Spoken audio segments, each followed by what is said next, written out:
and luckily it did. So I was able to get on here. What branch of the service are you in? I'm in the Air Force. Air Force. Okay, good. I'll host Eddie Castellan. He's an old Air Force man, so y'all have something in common now. There we go. It's perfect. Yeah. So, and speaking of, oh, there he is, right there. This is another old Army man right here, Doug Rowe. Hey, Ronnie. Hey, How you doing? I'm actually not going to be able to stay in the meeting much longer. I got a work meeting I got to be in that starts at the same time our wood turning meeting starts tonight. But I've been in contact with Al Furtado, and I'm trying to get him to log into the meeting tonight. So hopefully he shows up. I don't know if you'd seen his latest video on YouTube where he's putting a lathe on his boat. Yeah, sure did. Yeah, the Rebel Turner. The Rebel Turner, yeah. So yeah, in fact, he put it on his little dinghy and he brought it to the boat and rolled it up. He sure did. So hopefully he gets logged in. You guys, like always, will give him a good warm welcome. But it's gonna be fun to see him getting back into wood turning again. Oh, we will.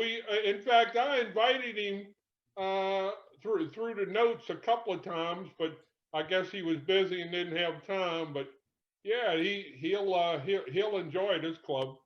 Yeah, he sure will. All righty. Well, I gotta jump into the other one, and hopefully I'll get out of that one long before you guys are over, and I'll be back. Before you leave, you got a new partner on board. Gerald's an Air Force man. I see that. I love the Air Force. Every time I need a ride, they give me one. There you go. Perfect.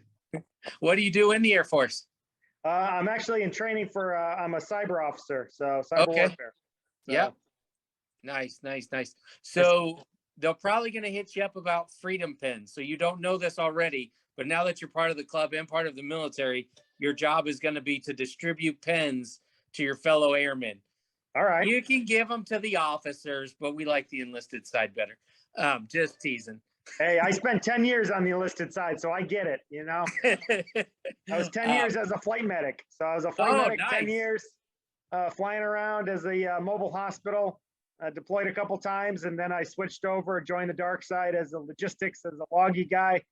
So I've been a logistics officer for 8 years, and then just took command of the comm section at the base, so that I belong to. So we have a mission that goes down to Antarctica and Greenland. So that's awesome. Unique mission.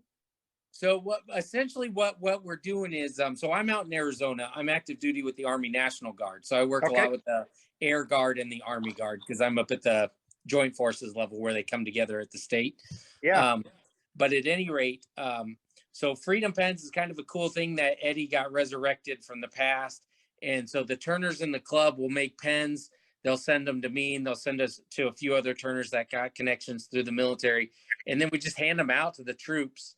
And send them to me.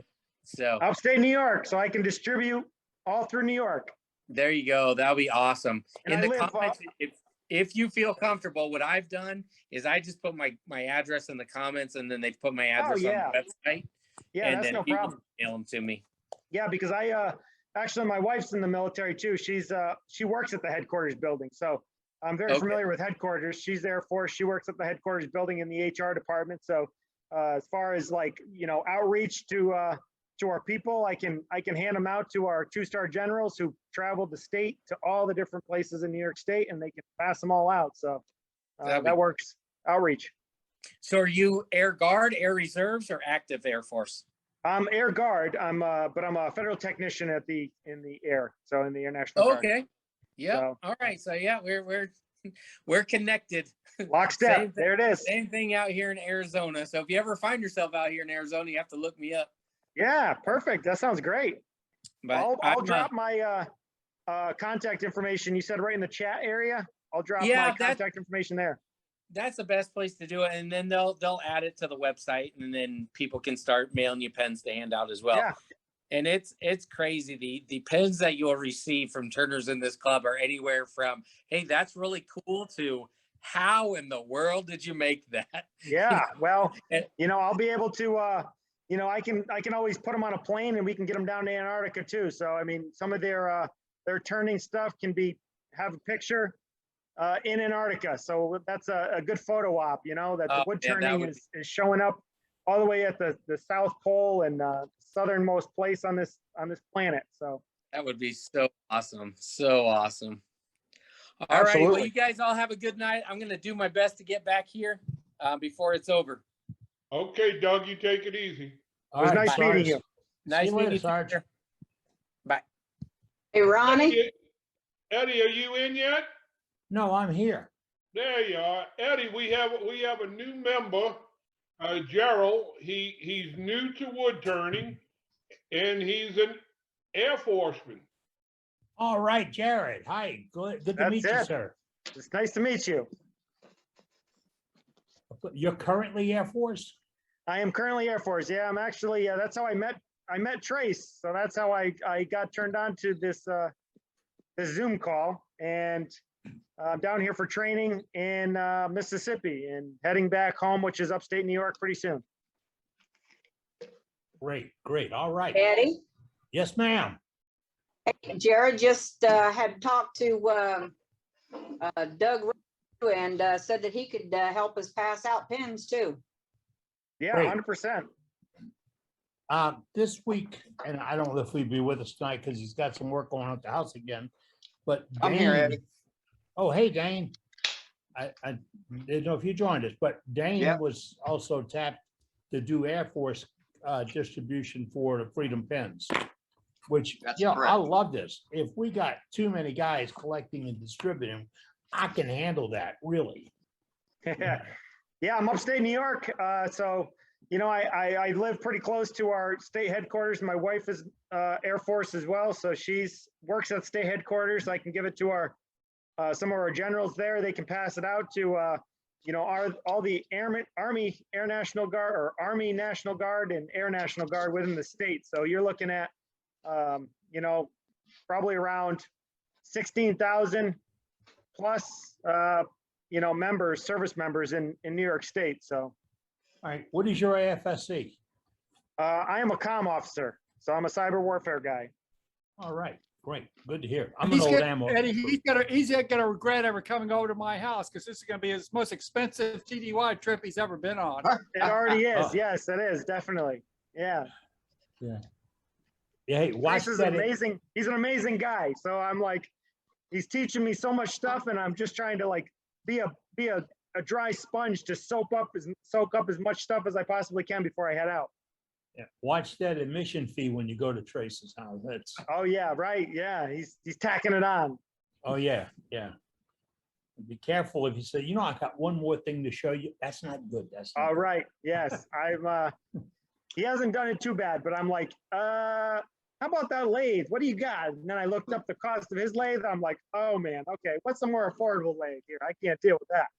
Oh, I thought you were still going to buy his ornamental lathe there. Oh, Yeah. that one. Oh, he's getting me into that one too, but I gotta like face myself. That's what I was going to say. He said lathe, not lathes. Lathe, Well, yeah, lathe. Yeah, I have just two the one. robust lathes too, so that's, you know, that kicks it. I mean, I have a robust and two one-ways, so. Wow. I got an Folks. 8-inch Craftsman. The folks helping clean up my disaster area. The young man's, he's a tradesman. He looked at the ornamental lathe that was sitting there the other day, and he says, you know, I've been looking at this every time I come and go, and I haven't figured out what the hell it does. And I said, when you help me move it under the canopy and put it back on a bench, then I'll show you. And I'm not even there going to you go. explain it to him until then.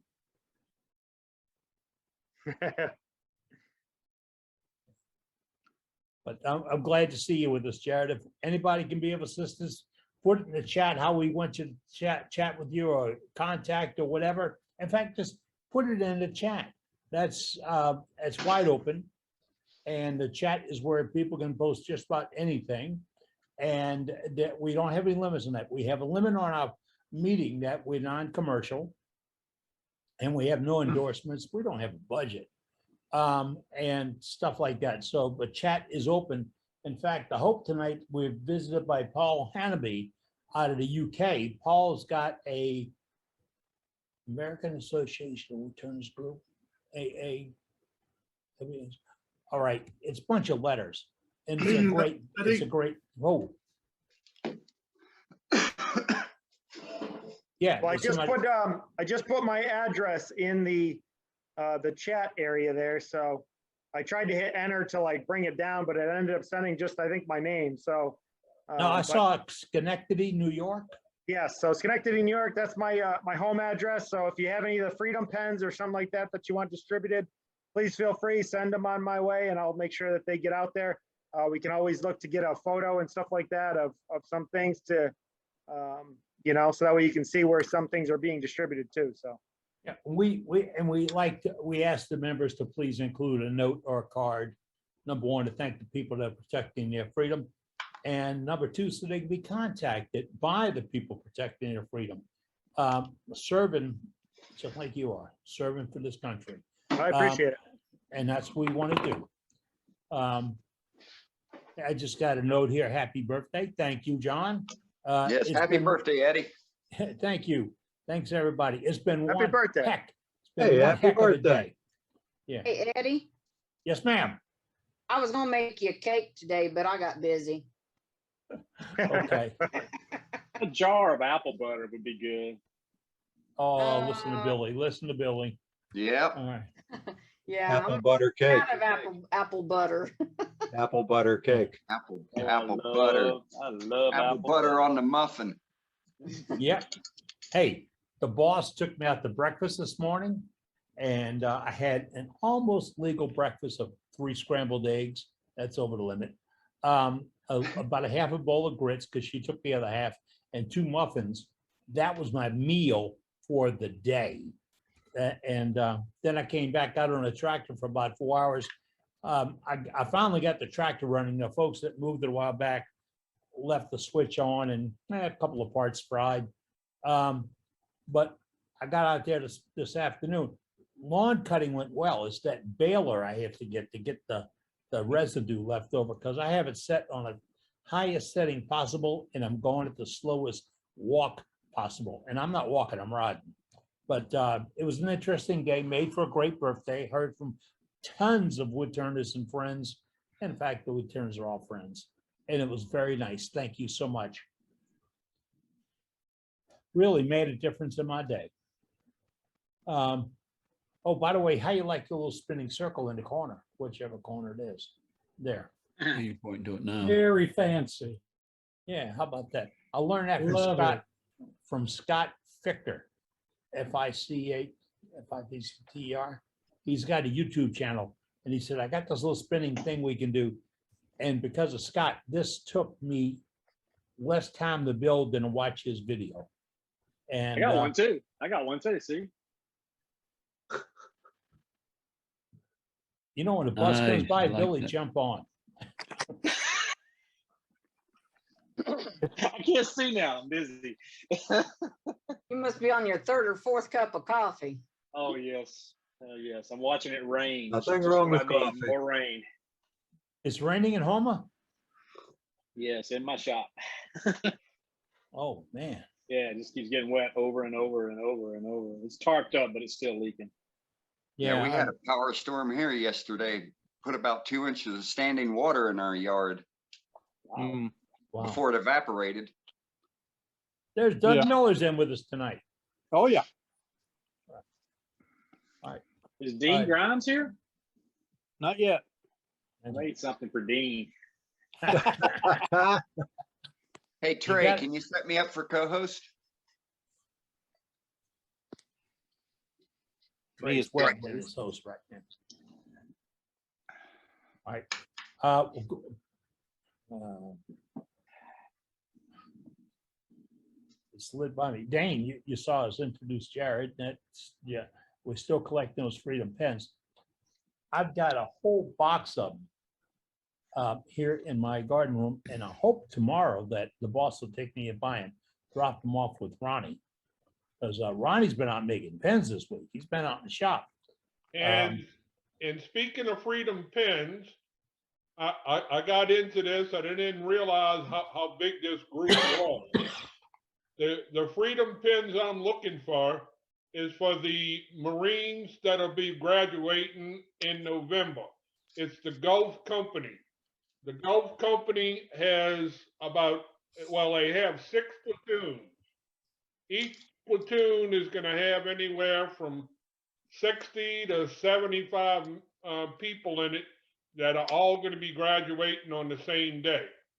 So six times 70 is 420. I don't think I'm gonna have that many. So at the point that I'm at now, but any pins that anybody has, I'll open arms. I will take them. Hey, I thought you don't cut, needed don't, hundred and twenty-five. I Yeah, I thought know. you only wanted 125 of them, Ronnie.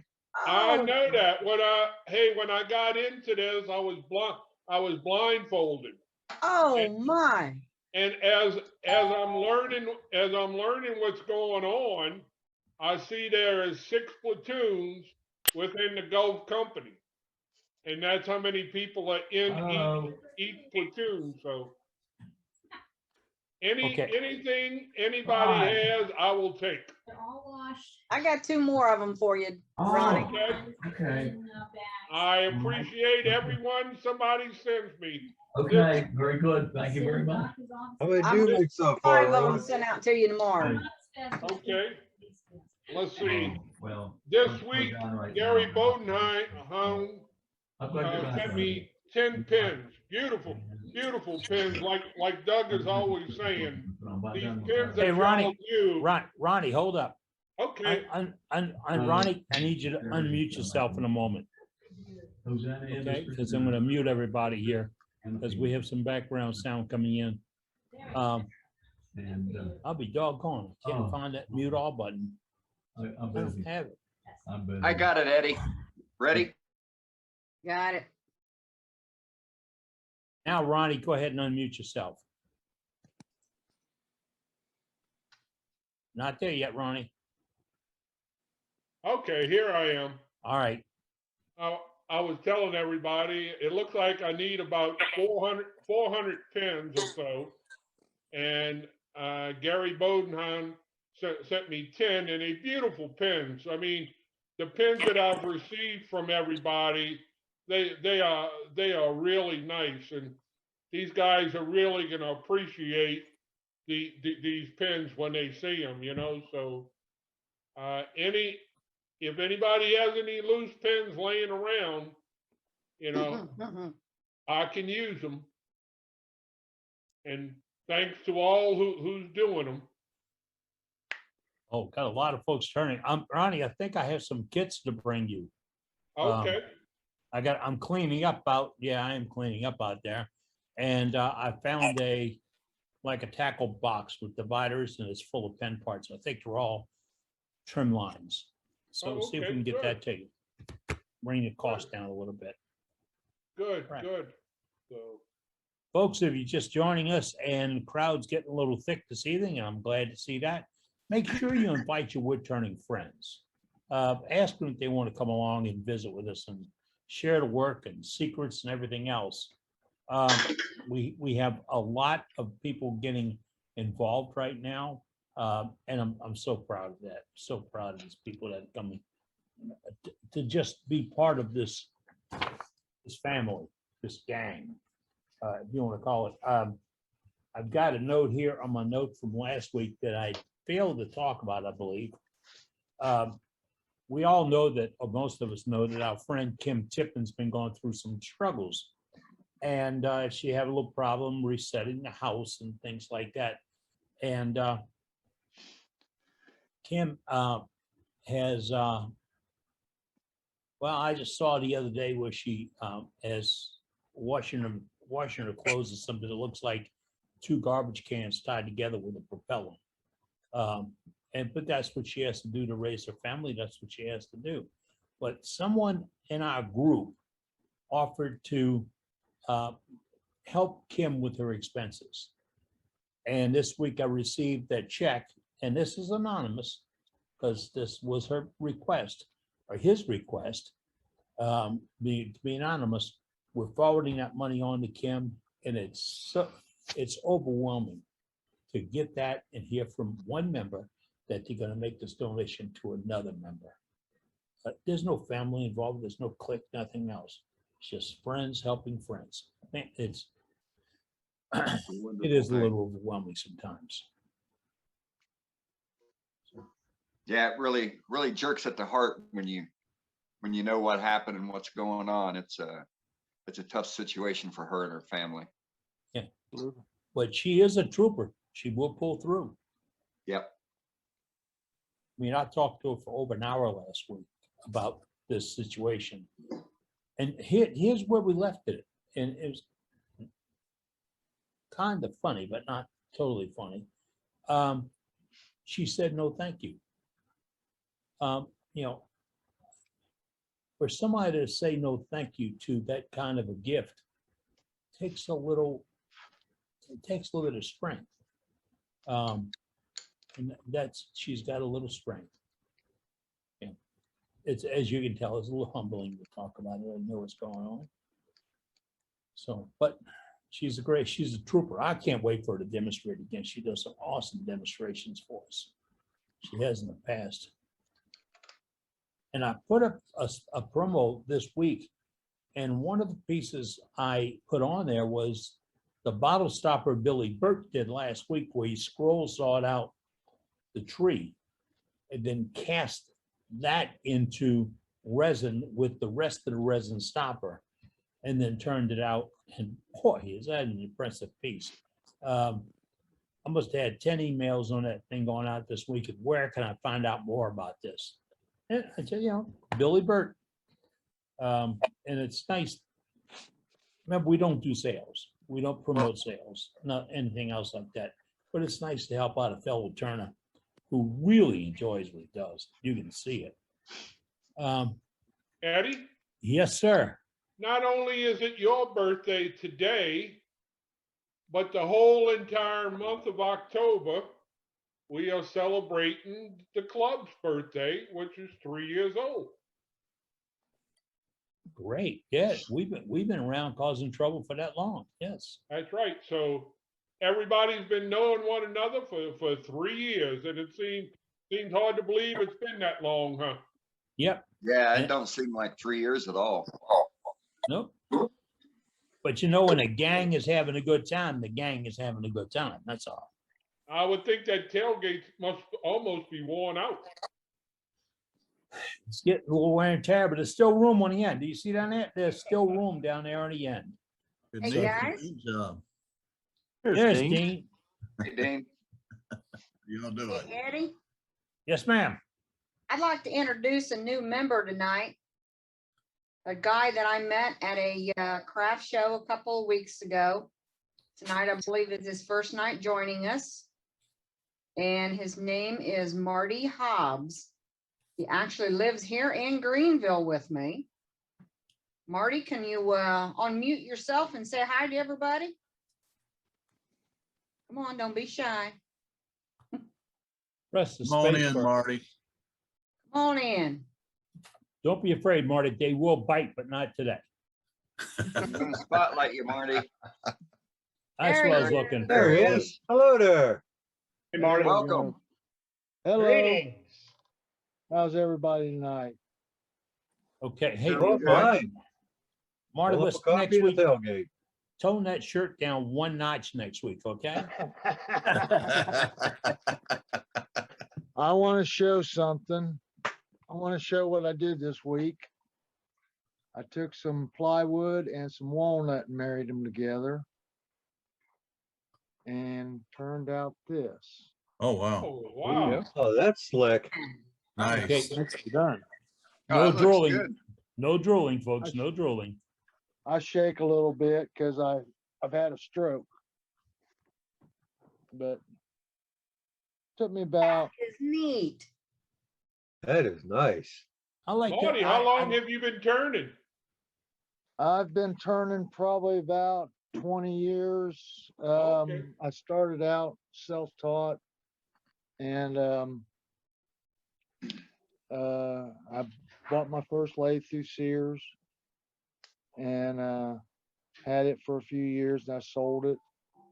got into four-wheeling and dirt bikes and stuff like that.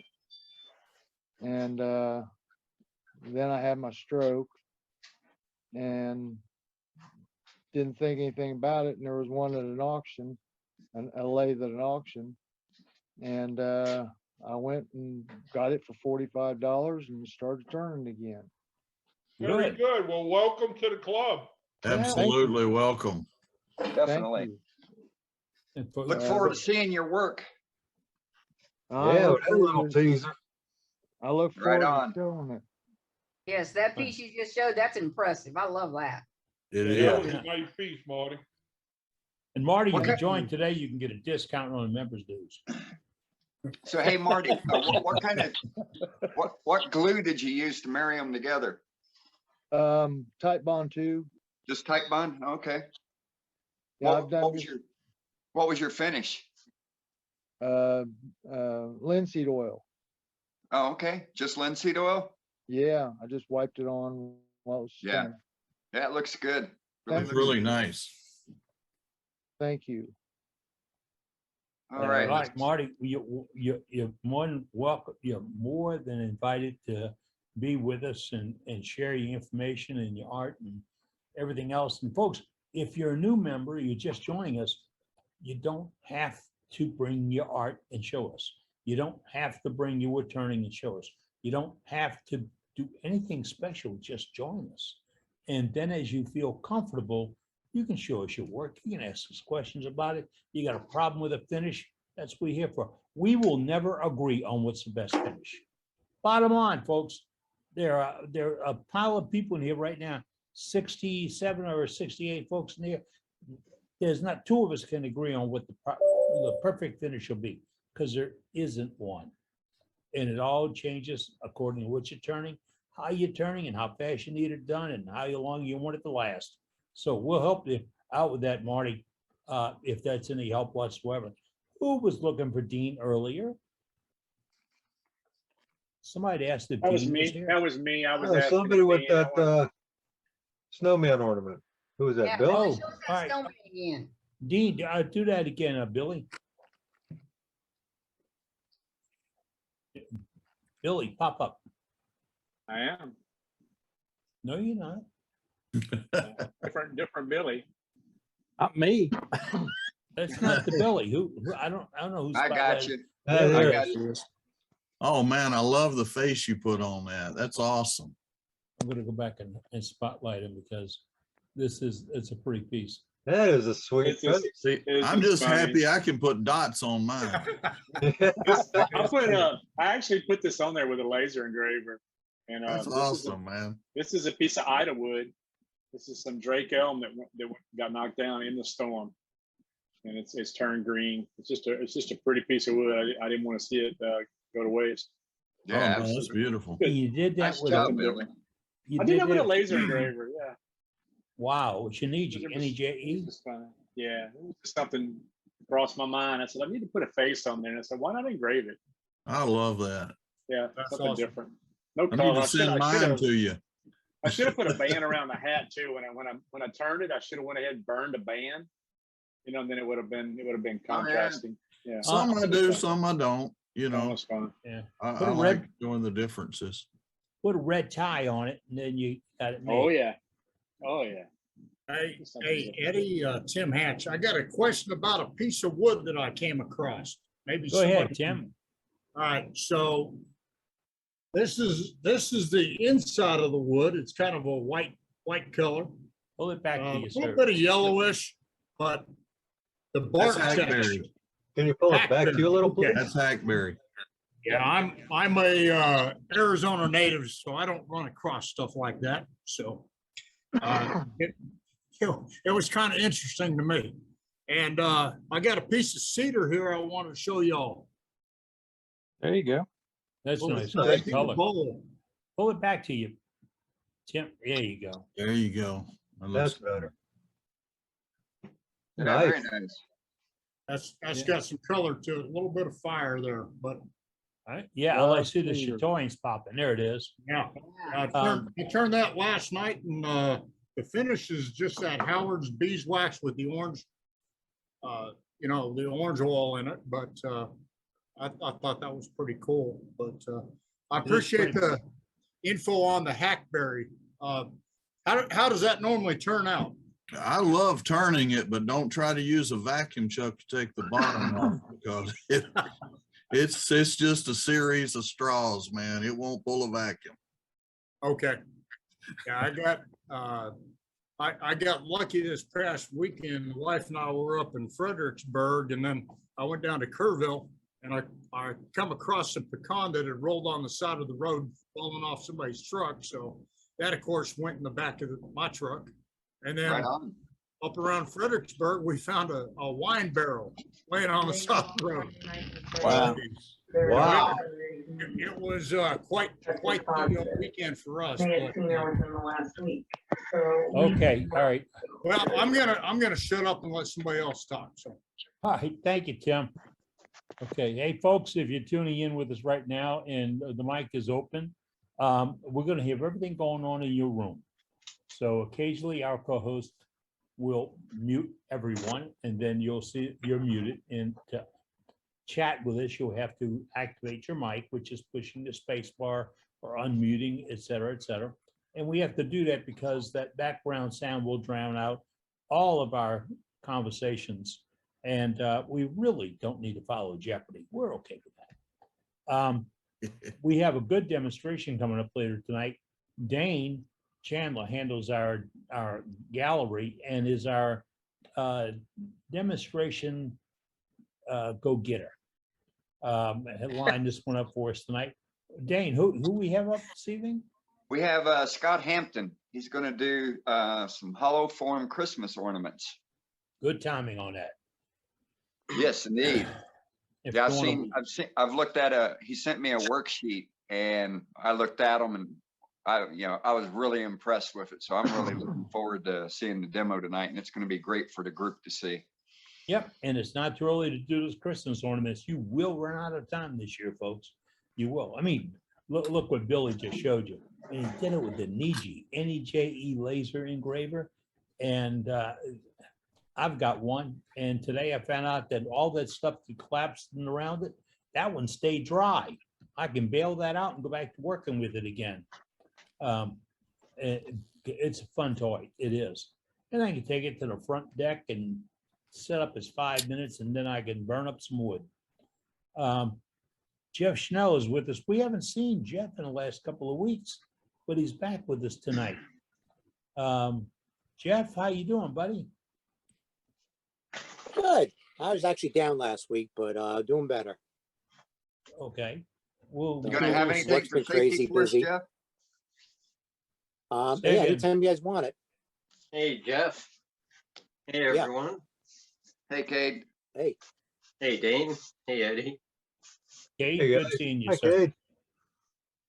Where's the miniature Bolger at tonight? He's just upstairs on his playmat. He can make an appearance shortly. I know he hasn't been on here in a while, but he's getting big already. He's getting heavy. Good, good. Little Kate sack had of a taters. son. Kate had a son a while back, and kind of made the day around here. We had the Absolutely. youngest wood turner on record. So, okay, we're getting in gallery notes right now because Dane handles lining up our gallery. And what Dane will do is, when I say, Dane, do we have somebody for gallery? He will say, yeah, we have Tom or Bob or whoever it is.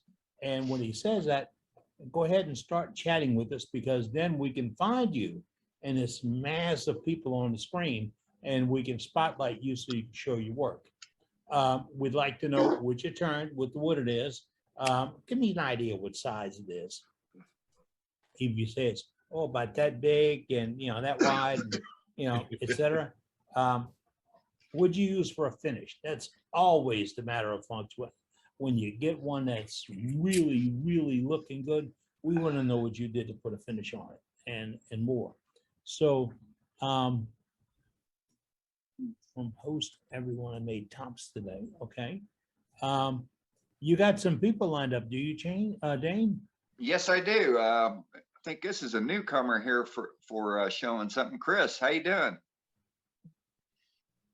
Hey, Chris. You're You're muted. muted, Chris. There you go. No, He's still still, muted, Chris. There you go. There you are. Well, got a couple of things. Let me turn, something is in the way here. Well, got a couple of cherry bowls from the same tree. This one is about 7, 8 inches. It's just about 4 inches deep. Had one knot hole that popped out that we filled and plugged up.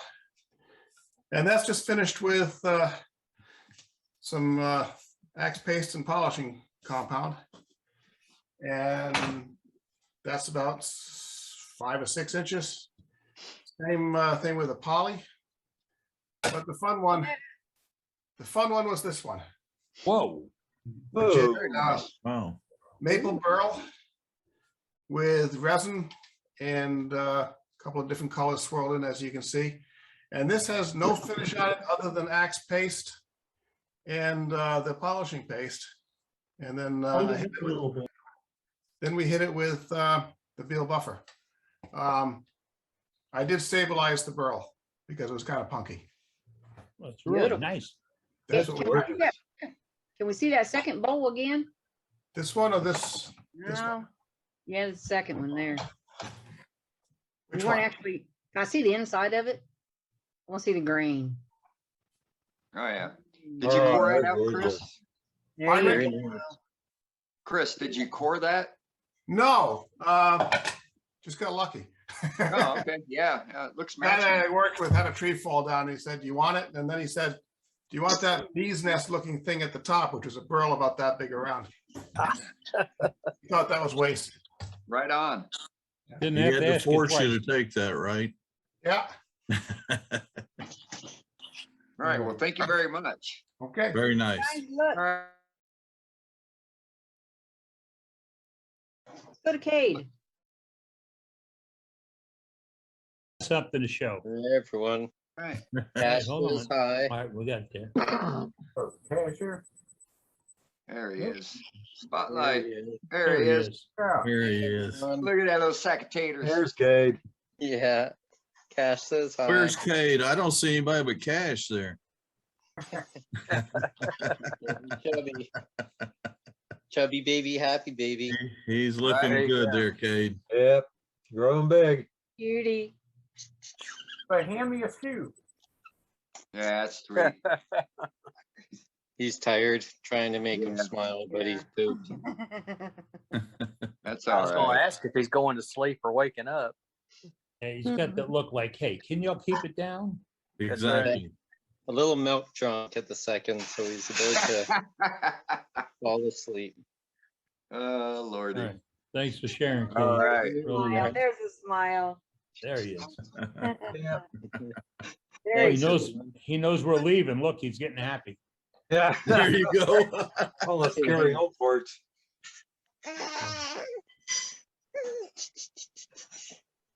Very good. Let him know, Cash. Let him know. Right? Telling me a story. Yeah. All Very right, great. content. Absolutely. Yep. 3 Remember, months on folks. the second. The rule here is we're all friends, sitting on a tailgate. You can't use any profanity. You have to be nice. And we really, really want you involved. Doug, you keep popping up there. You trying to show something or what? Well, I have a couple things to show. Oh, You want me okay. to go ahead? Yeah. Well, yeah, I- sure. You can jump ahead. yeah, Okay. yeah. Just bump out the other guys. Go ahead. You Whatever. guys from Kentucky, you know, they're still excited because they beat Florida. Absolutely. 5-0, baby. 5-0. Right? Hey, I watched that game. It was good. Not Yeah. that he was keeping score or anything, but No, I was at another ball game. I was at my son's college game, and so I was just keeping up with it online. Anyway, this is the start of Christmas. Eddie, you mentioned Christmas things a while ago. Yeah. These little cars, I turned this. This was turned in a pair and then split down the middle along that bottom side. So you know it can be done on a lathe. My dad does these every year for what's the marine thing? Toys for Tots. He does about 500 to 700 every year on the bandsaw. This is done on lathe. No bandsaw involved other than splitting it down the middle. So that can be done. Then the other thing, last week was in between frustrations. I've had several frustrations here the last couple of weeks, but between frustrations, I picked up a chunk. I'm good about picking up a chunk that's been laying underneath the lathe. This is a piece of Japanese cedar. Has some crazy grain to it.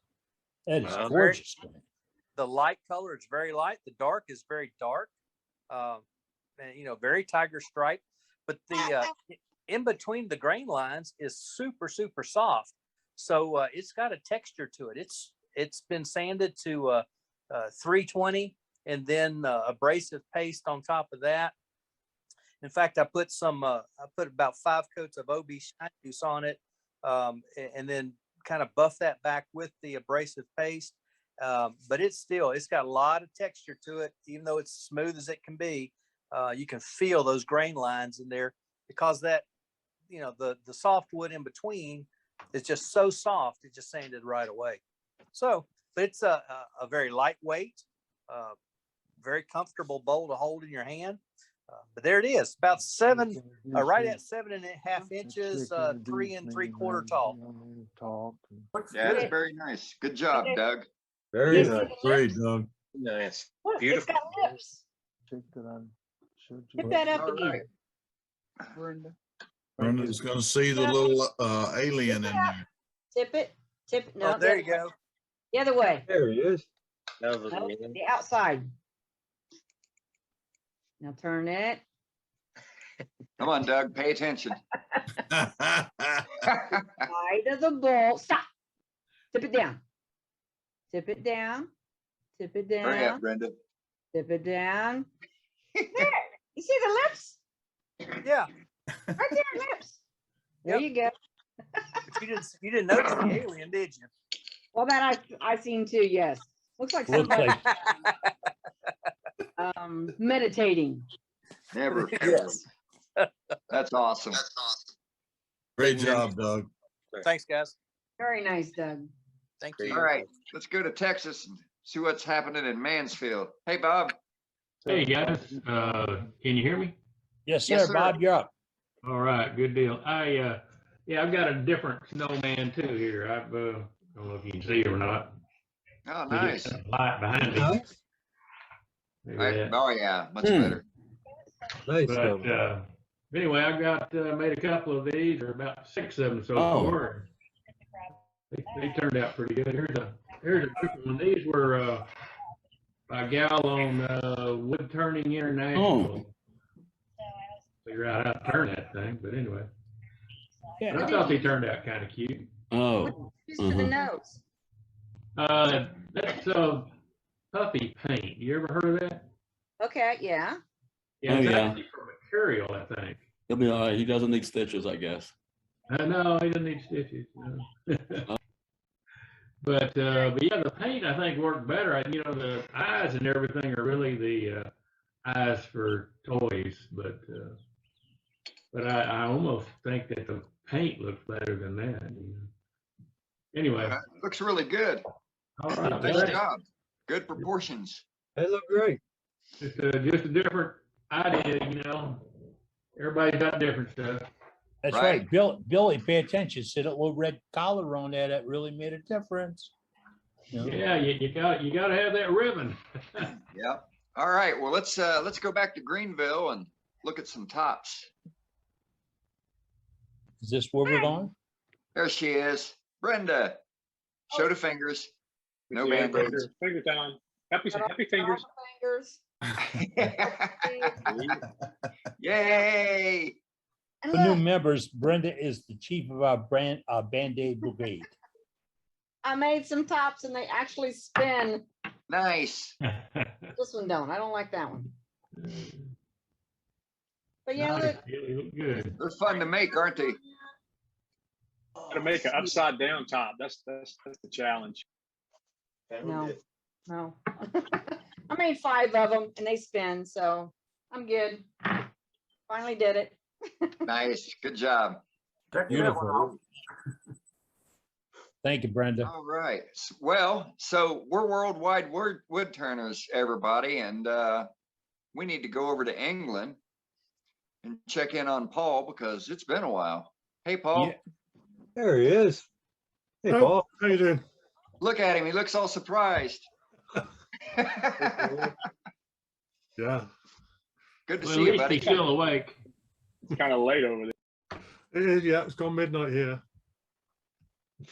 Hey, Paul, before we get into anything, I don't know what the acronym you gave me the other day for a project that's coming up or a symposium that's coming up. What is this thing? It's an online virtual seminar. The AWGB has set one up. It's on the 13th and 14th of November. So it's over a weekend. There's 12 different demonstrators. There's chat sessions running alongside that, and a few trade sessions as well. So a bit of a mixture there. And if you can't watch it over the weekend, you've got 30 days after the event to catch up on any bits you missed or want to see again. Now, wait a minute. Just as in your part of the world, is Phil Irons involved in this in any way? No, he's not. Okay, that's good because, Phil's a maniac at the lathe and, he's an awesome demonstrator, but he's a character, folks. But he got some really great turners. I'll look a little bit at the lineup. And I'll put a link in the chat if you want to go and see the lineup there and the details about how to buy tickets. Then it's all there on the website. awgbvirtual.co.uk. That's it. Okay. All right. And we'll get it. Did you have something to show tonight in gallery, sir? I do, yes. I've got 3, in fact. Awesome. There's this one here. That's Burt Elm. Wow. So Very nice. nice piece of That's Burt. pretty. That's I've made gorgeous. that sledge. Plus, I called it out as well, so I got this little one out of it. All right. Nice. Very nice. So the big one's about 12 inches, the smaller one's about 8. Awesome. Great. So I managed to get those 2 out of it. Did you And also- carve the? Hey, Paul, did you carve the edges of the bowl? No, that's natural off from the burr. That's exactly as Wow. it was on the burr. I just sort of just wire brushed it to get rid of any loose bits. That's okay. all. But yeah, that's straight off the burr.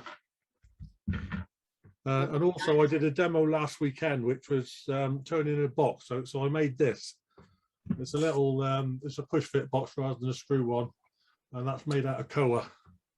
I like that top detail with the Yeah, that's pretty. Yeah, a little reset. Look Oh, at yeah. that. It looks good. Nice. What's it made out of? Gorgeous. Koa. Ew. Yep, koa from Hawaii. It's not Yep, a Hawaii. local wood by any means. But yeah, it's nice stuff and some nice sort of figuring in it. Nice wood to turn. Beautiful. I like those little jars and boxes. They're not novelty items, folks. They're great skill builders. And I mean, look at the size of the wood you used. Yeah, I mean the good thing about that was from a 12-inch by 3-inch spindle blank. So that's a quarter of it. That was a 3x3 to start with. So that 12-inch blank, you can make 4 of these out of it. But yeah, that was just a push fit. As you know, I do the threaded ones as well, but I also do the ones like that, just push fit lids. Thank you, Paul. Yeah, Great to very have good. you with Thanks, us Paul. tonight, sir. Or in the morning where you were at. But thank you. And remember, folks, that virtual program is listed on our chat right now. If you want to see more about it, just go there and shop it a little bit. Not an endorsement, but we always like to pass the word on where you can learn a little something about wood turning. Again, Paul, thank you, sir. Thank you. Thanks, Eddie. Thanks, All right. Paul. All Nice seeing right. you Thanks, again. Paul. Yeah. Good seeing you. Seeing Paul, I haven't seen. I don't see where Martin checked in at. Martin Clarkson might be in there with us He tonight. was there earlier. I spotted him earlier. I'm here. Oh, there he is. Yeah. There he is.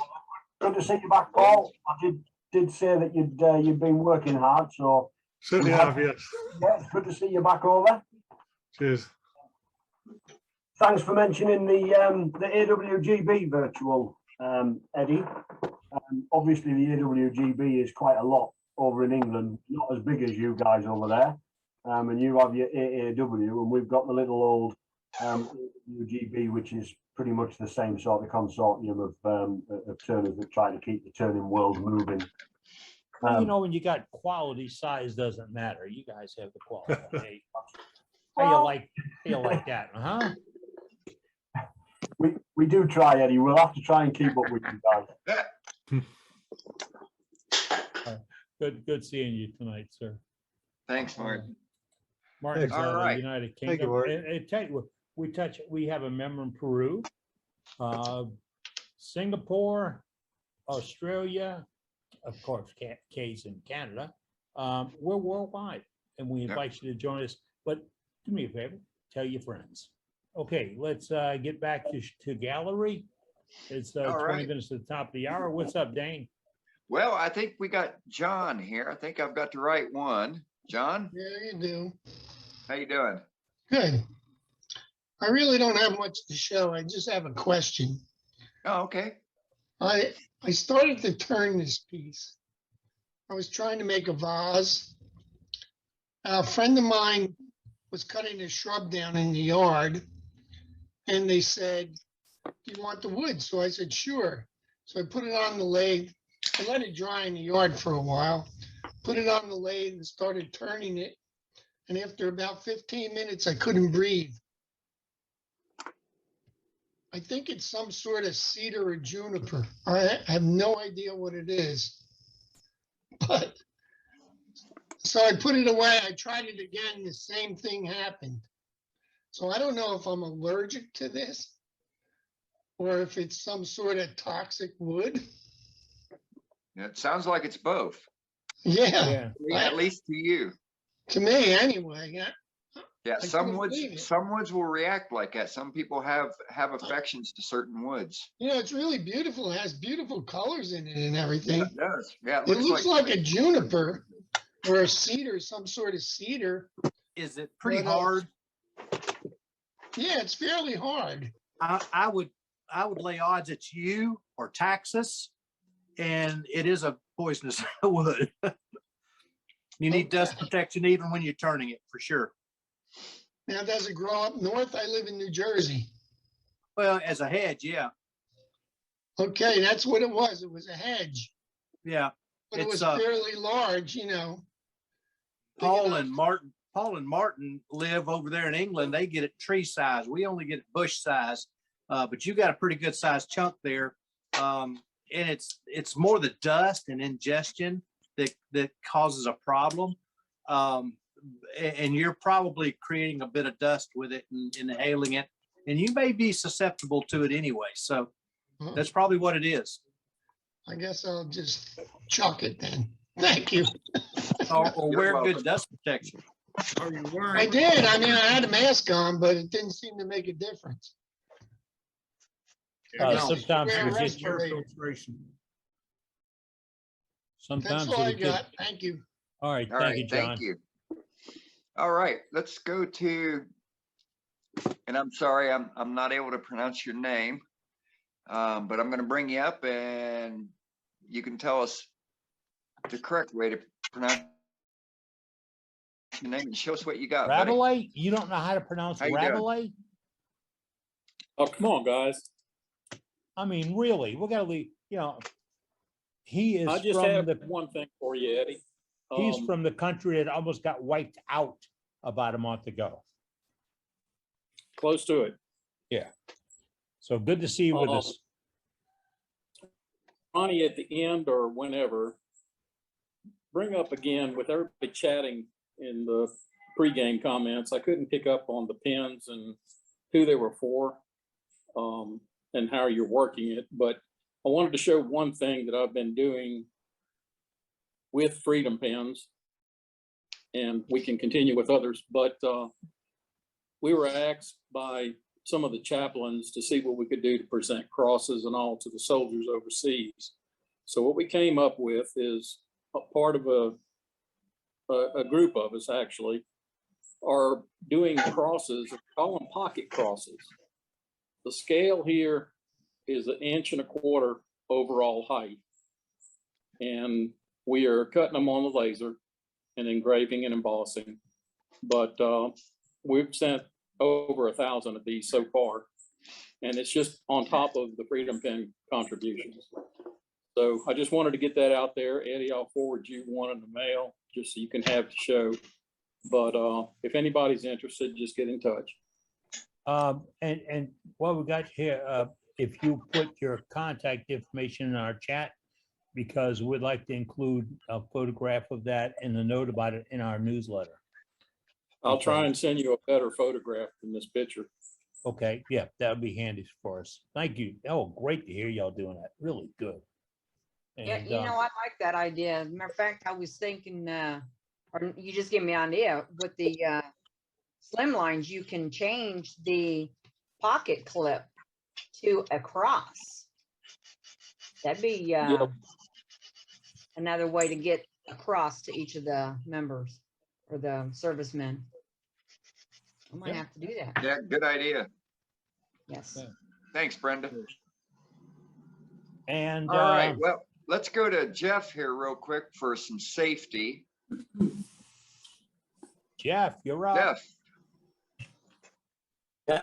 Hi, guys and girls. Sorry, I've been out for a while. Work's been crazy and I'm sick last week. Okay. First of all, be safe, be safe, be safe. Hands, you only got 2. Not easy to replace. Wear appropriate protection and pay attention.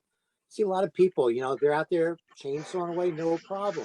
Go to move a piece of wood, they smash your finger, smash your hand. You know, they don't think anything more than being real safe with the chainsaw sometimes, or get a little tired and go to roll something that's a couple 100 pounds. It doesn't roll very easy. It comes right back at you. Another thing seen is toolboxes. People have a tendency to open too many drawers up and bang, get a lot of tools, they come flipping over on you. Be careful. I've got mine chained to the wall. I had my chucks.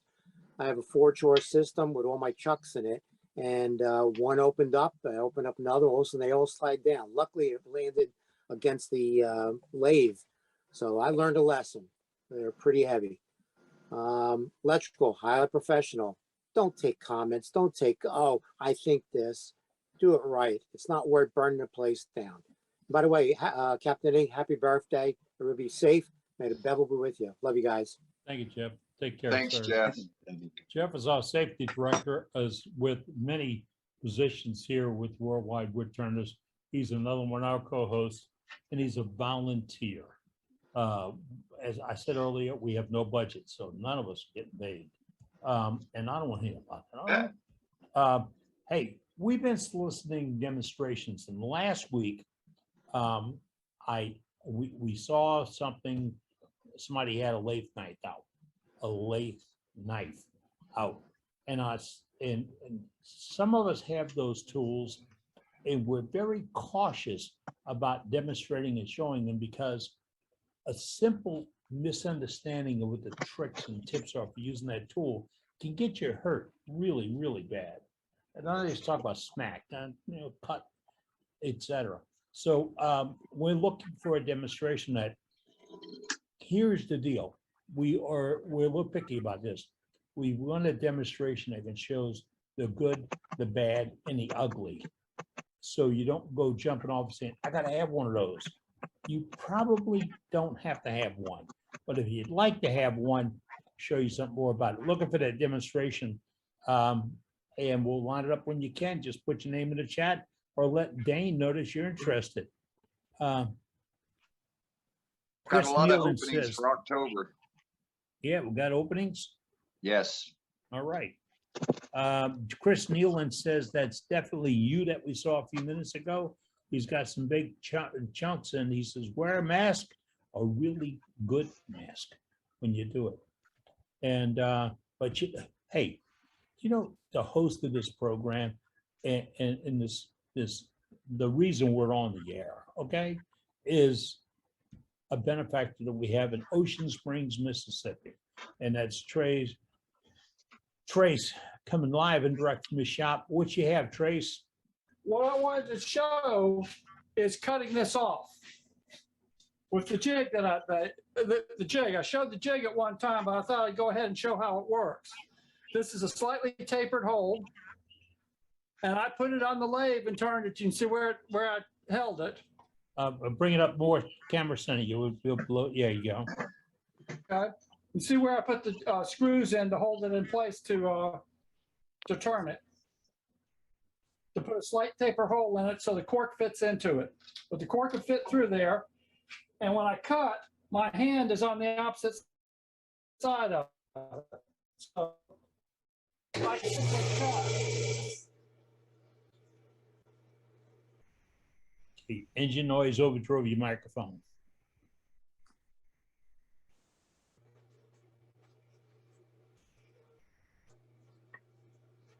Yeah, that's a slick, safe way to do it. Yep. Very safe. It's a good idea. Because if you think you can hold a round piece on the side like that and it doesn't spin, you're fooling somebody, not me. No, it doesn't spin. It's being held in at the correct angle, because if you put it down this way, it's going to be at the wrong angle. So it's cut at the right angle to do it and everything else. And notice my hand was safely on the opposite side of it. Yep. So I thought I'd go ahead and show that. Here's a couple of the natural ice bottle stoppers. I showed how to demonstrate one earlier. Yeah, very nice, Trey. So, Good job. You can tell he's an engineer. The jig also does one other thing. It allows me to hold a block of wood here to drill a hole in it if I need to drill a hole in it. With a block up higher, so the sawdust doesn't get onto the corners, I can drill that hole. Oh yeah. Okay, and it lets me put it on the drill press. This part right here is set up. If you have a full-size dowel, you can sit there and cut dowels off. A little notch in there to be able to put your dowel in there to run them through and chop them off. That's just the cutoff that just came off there, but that's what that part's for. So you can also use that to cut tubes for your pins. Yeah, like the yeah. I'm not cutting tubes on my bandsaw though. I don't think I want to cut the tubes on my bandsaw. That's just brass. I did. It'd be pretty aggressive though. Yes, it is. It is. And I've always found you have to put Your sawtooth is too aggressive for cutting that. yeah, I put a dowel through the middle of mine and then I lose the dowel at the same time I'm losing the tube. To keep it from collapsing, because it just collapses. Yeah, I did have to fix them. Yeah. All right. Tim Hatch likes your jig, Trace. And he thinks it's really a cool deal. And Trace brought in a new member for this evening. Is joining us as Jared is joining us. He's at, I guess, is at Keesler Field serving right now and training. And he's been to Trace's place, and he's a new turner and really want to be involved. And he's one of our contacts for Freedom Pens. And if you don't understand what this Freedom Pen is, you, a wood turner, can turn a pen like a trim line pen, any kit you wish to make it out of, but even a simple, I'm going to put one up here. I'm going to say simple. This is a trim line kit. I noticed that the turner that made this didn't get absolutely crazy with going the bushing here to the bushing here and going straight, because that's so thin it's almost like paint. No, he got a little artsy. He had a little fun with it. Turned out a nice shape. Turned out a nice piece. And this is a trim line kit or slim line kit.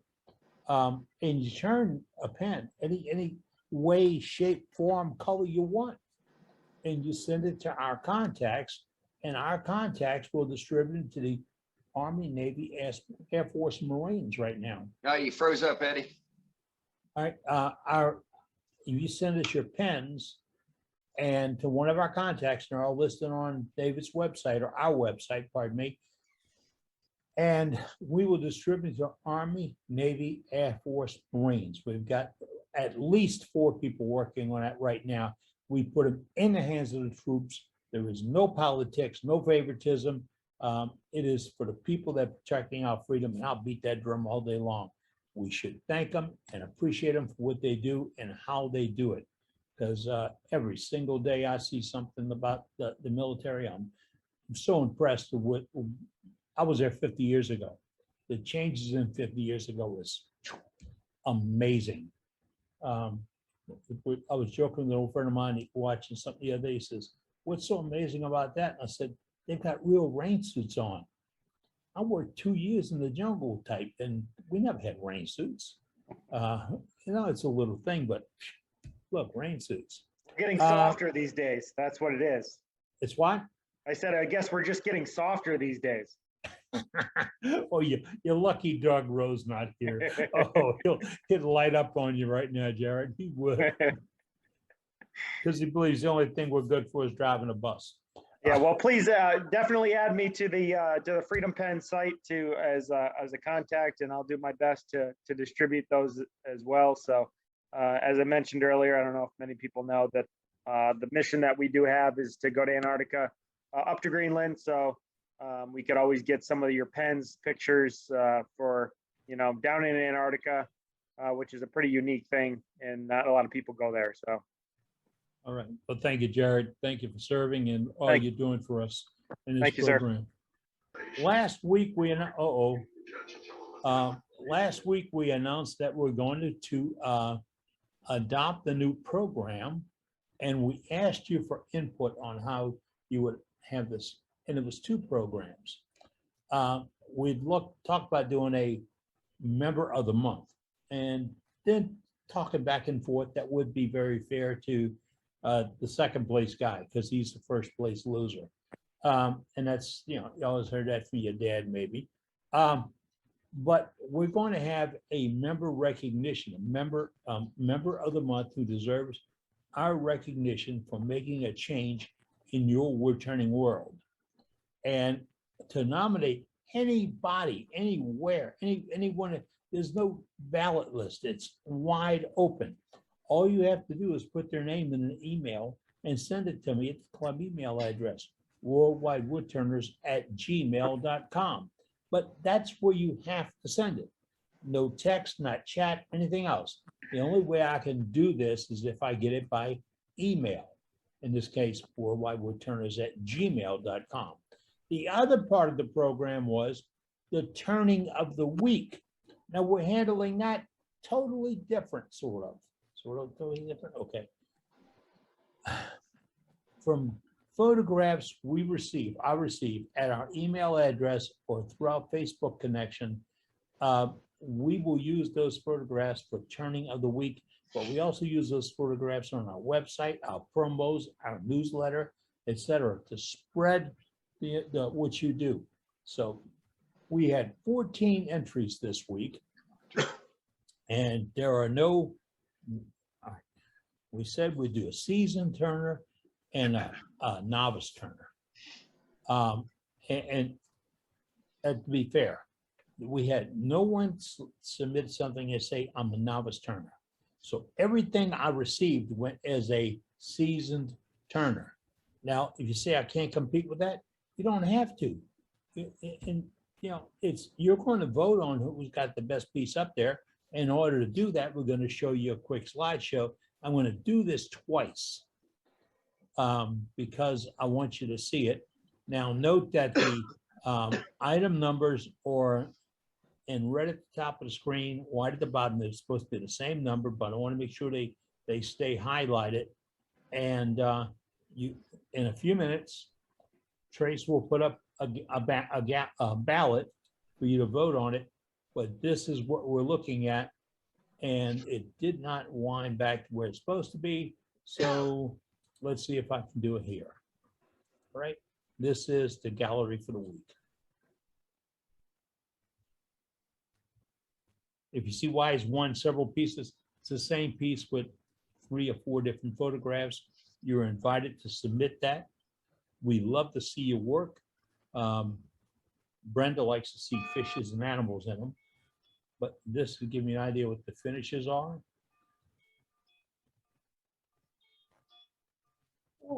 Yeah, there's No Billy names. Bird's. No names, no Oh, names. sorry. All right, because this is not Yep. okay. We're just looking at the quality of the turning that you see here. The detail. Nice texturing. Yeah.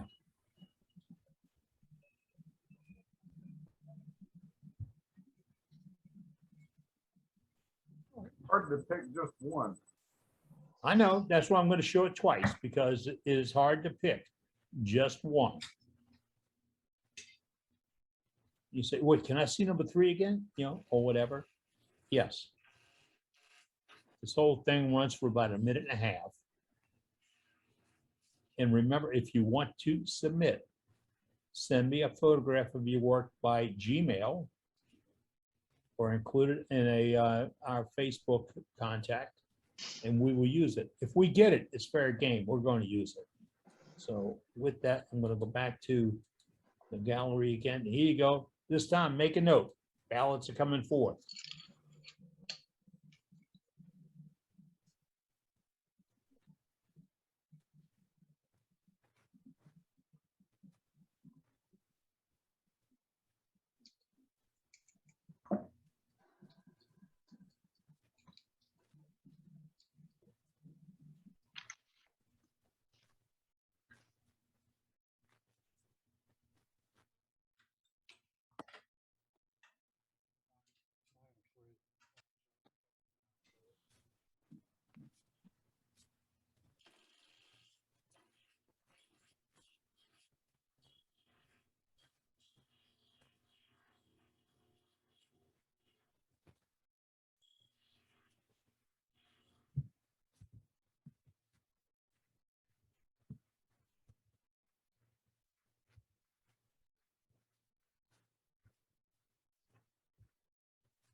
And that's our gallery for this evening, folks. I don't want to influence your vote one way or the other. The ballots will go up in a few moments. And if you would, here it is, the ballot's up. You get a single choice. Only pick one. And the co-hosts, you probably won't be able to vote. And whatever you do, the co-hosts, do not press end poll. Because you see that, but the members do not see that. Our co-host, the folks that volunteer to help us with this situation, and we're getting some votes in right now. Do that. Dane is our host, our turner for tonight on deck, our demonstrator. It's Scott Hampton. Is he on deck with us tonight? Yes, he is. All right, Scott, are you ready to go? Hello, Scott. Hey, on this poll, I hit the submit button, it ain't submitting. It may have submitted.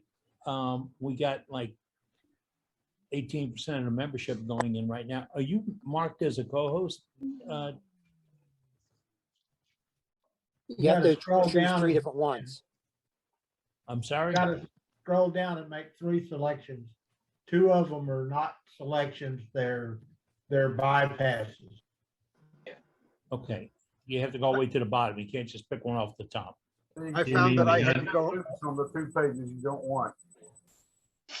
I found I had to go to page 2 and those. 3 and click undo at the bottom of each of those pages, and then I could submit it. Yes. Got it, thanks. Undo which choices you don't want. Okay, thank you, gentlemen. We will work this out one day. You know that, huh? All right. Scott, are you ready to start your demonstration, sir? Yeah, just give me 1 second real quick. That's fine. I'll We be got with the you. seconds. We have the seconds. Hey, Trey, can you set Eddie, me up let's, for co-host? One.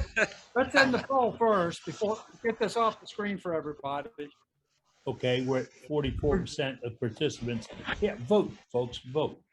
Tell you what, we're going to give it 60 seconds. Out it goes. We have a lot going on right now. We really do.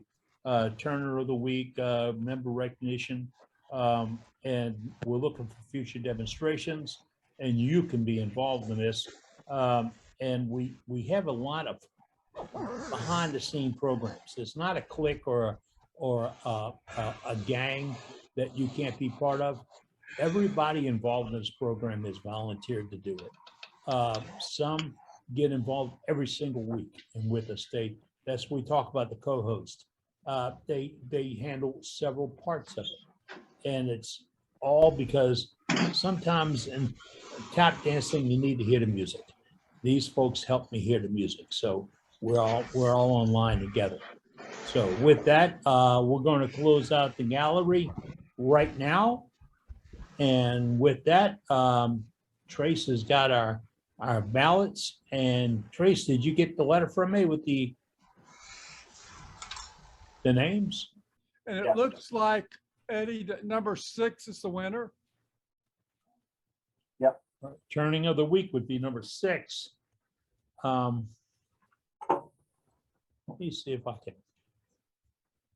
I'm not going to post the polls because I don't, No, I'm going to go to share screen. I'm going to go back to that player, and we're going to get back to number 6.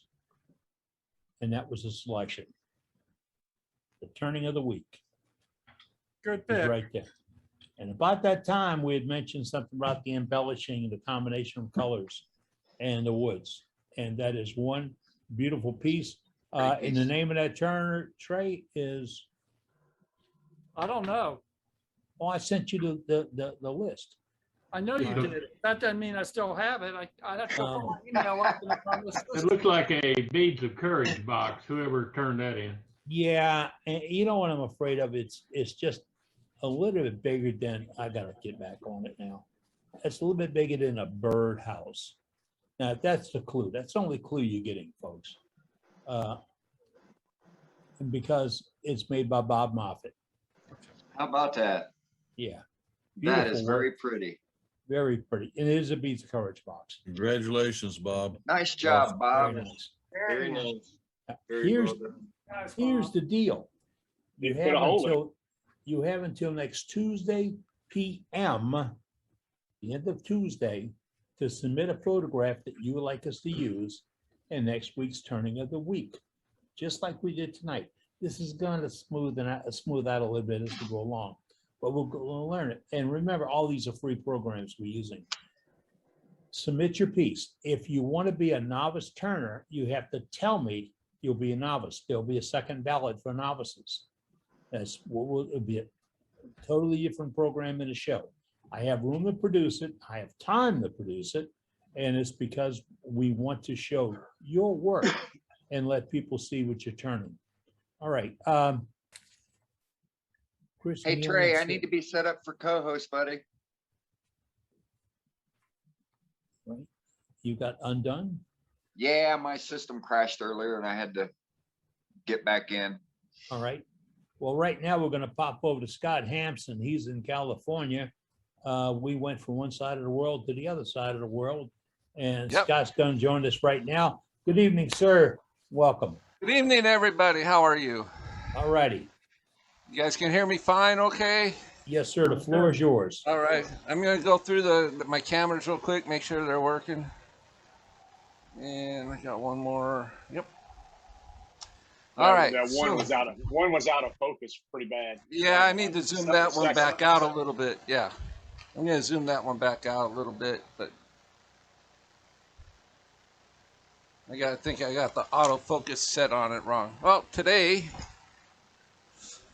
I'm going to be making ornaments for you guys.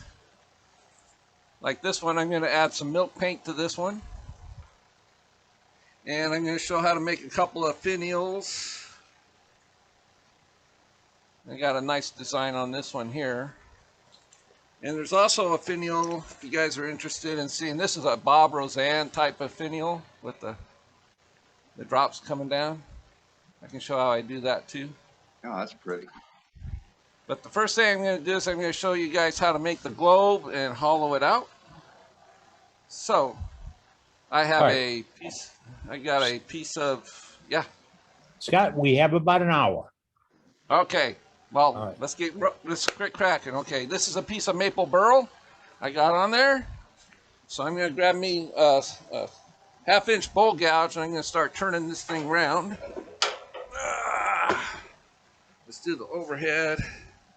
Start your lathe at the slow speed as always. I already got everything tightened down. I already checked everything before we started here.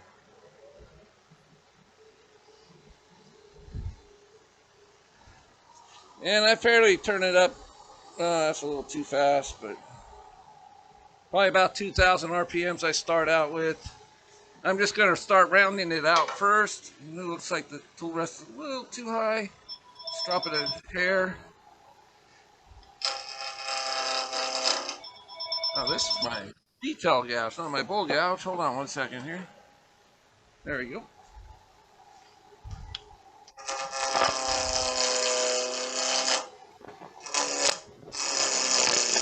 And I'm holding the tool at about 45 degrees. The flute is. And I'm just taking it to round right now. I'm going to come back and go the other way. I try to avoid coming in on the edge here when you're rounding something over because you can catch that square and really get a good catch.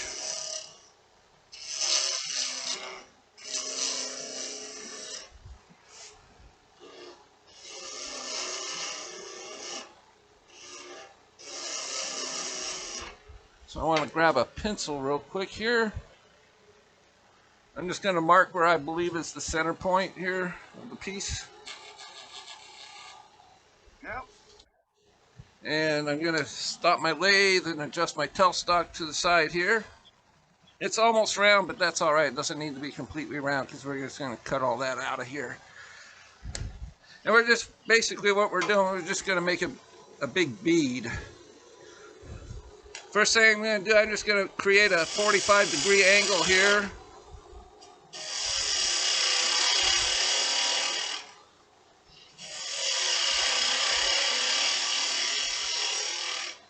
And then I'm just going to come in with my tool still at 45 degrees and I'm going to give it a twist where it's almost at 3 o'clock. Shift my body around and bring the tool in to the center there. So I'm getting a few burn marks, but we'll clean those up.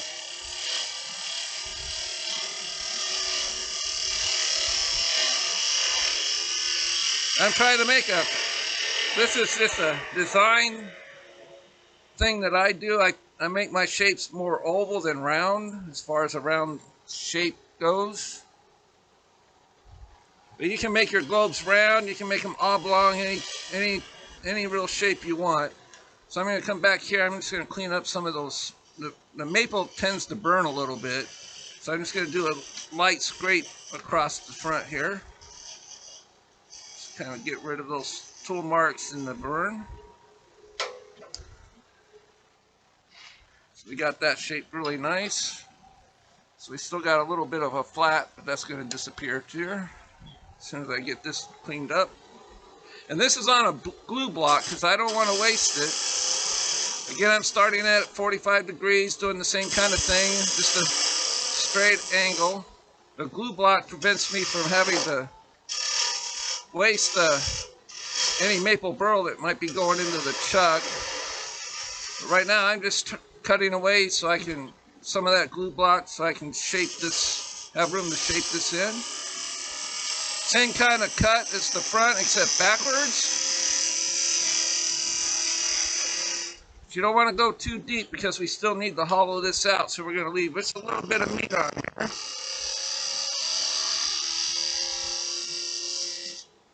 And we're going to see if we got rid of that flat spot there. And we're going to make, okay, so we still got a little bit of that, so we need to cut this away a little bit. Kind of blend that curve in.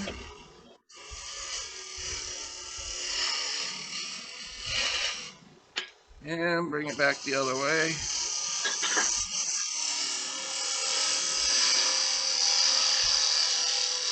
Bring it right on up in there, and we'll see where we're at. Still a little bit of a sharp edge right there, but looks like that flat edge is almost gone. Just a little bit more.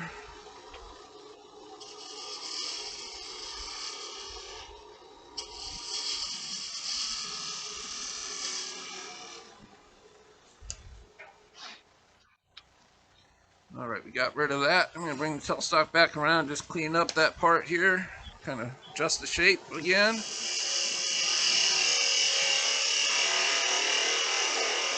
And make sure your tools are good and sharp for this. Because you are cutting on a lot of angles when you're twisting the tool around. I need to make the bottom a bit flatter. You want to make the bottom enough, add another little bit of a flatness there for the finial to rest on when you glue it on. So I'm going to scrape that up, clean that up again.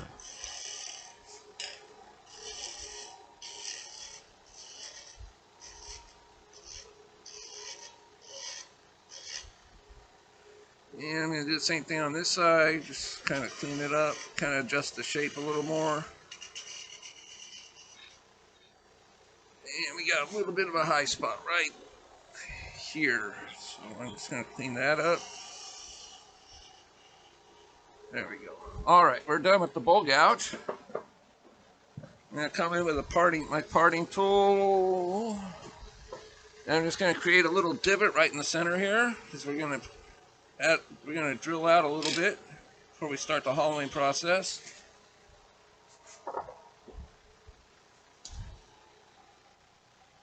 First thing I'm going to do is I'm going to drill a hole that is 5/8 inches with the Forstner bit, but that's because I know my hollowing tools will fit through that hole nicely. They're a nice small set for this, and I'll show that after I get this drilling done. And turn down the speed. You don't need to be drilling at a high neck speed here. Bring your tailstock up just a little bit more. Lock it in place. Hold on to the key, the drill chuck here, so it doesn't spin. And we're just going to go deep enough to where we hit that blue tape. We don't want to go all the way through.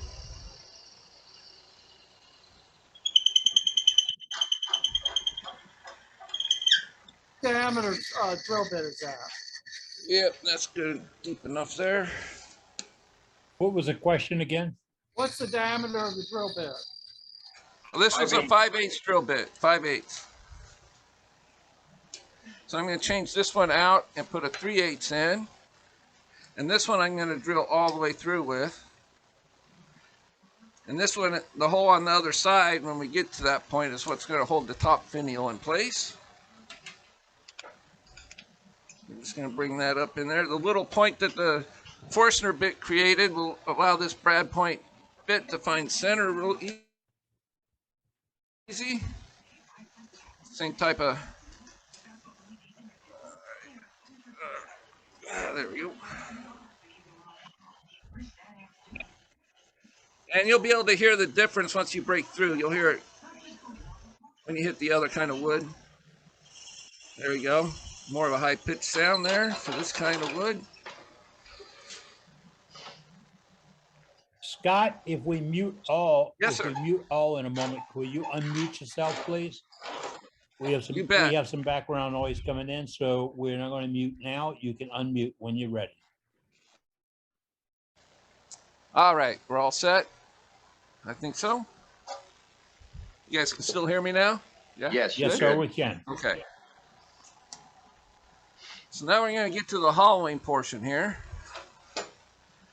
So you want to turn your tool rest around a little bit this way. And we're going to just find... Notice how he's keeping his tool rest, the post in front of the what's going to be hollowed with the tool being directly on the post. That way all the pressure and force down through the laser. You don't want your tool rest way out here hanging when you do this, because you're putting a lot of force on there. So you want to get that post right in the center. All right, so let me grab my hollower here. Let me show this. This is called a Mike Tchaikovsky rocket tool. Basically, it's a hunter hollowing tool with a cup type carbide tip on it, a number 1. And it fits right in this hole very nicely there, as you can see, but it's not on center, so I need to drop it. You want to make sure this tool is on center. Plus, we're going to do a shear cut when we get in there. You don't want the tool straight up and down because it's going to cause some catches. So you just turn it at about 45 degrees before you start cutting. And then this is just this will keep it from getting catches inside and sending this piece coming apart on you. So.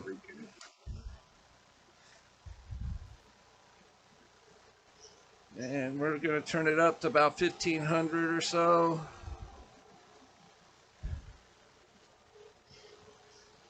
Just want to make sure that you got it 45 degrees before you start cutting.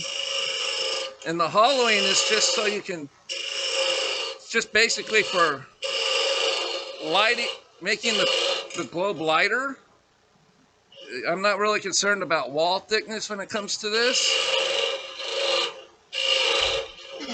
This is more of just to hollow it out to give it some little air in there.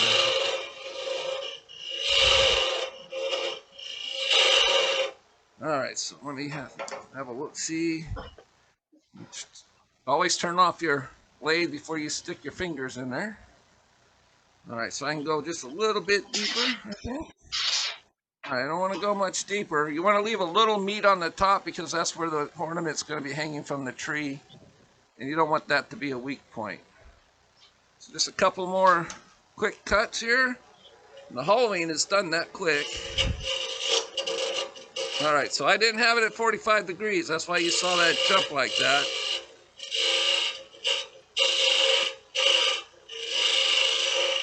And these carbide tools cut really fast. And when one part of it gets dull, just like a easy wood tool, you can just loosen it up and turn it a little bit. And you're all set. You know, hopefully I don't breathe any of this in. And we got that deep enough. So now we're just going to go to the parting off stage and the final shaping. So we're going to cut a little bit more of that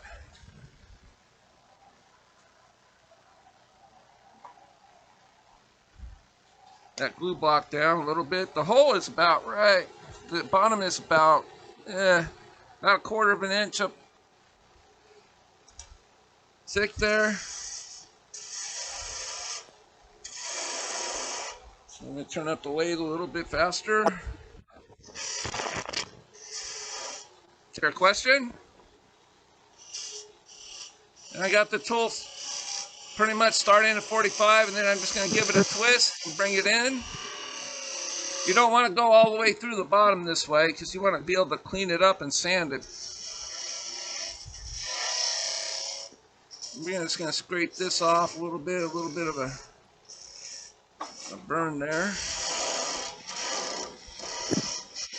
I'm going to show you a little handmade easy jig to create so you can clean up this bottom part because they never come out looking very nice.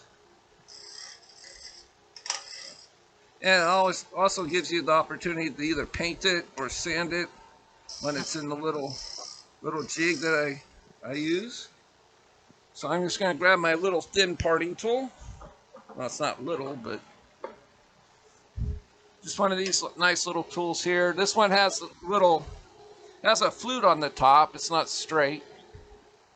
It actually has little 2 points that start to cut here. I need to lower my tool rest down, and this tool rest is kind of close to the chuck, so I'm going to turn off my lathe, safety first. And we're just going to follow that curve with the parting tool.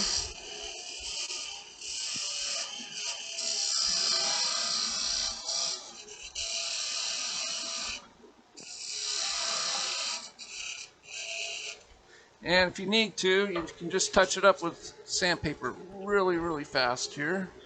I'm just going to use a little bit of 320. Just to get rid of any slight tool marks that might be on it. So I want to spray this with sanding so you guys can see what the grain looks like when we get to that point.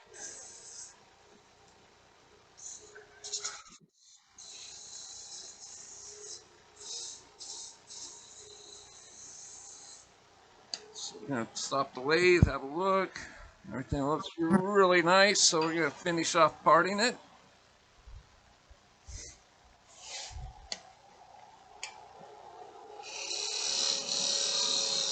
And just a straight cut.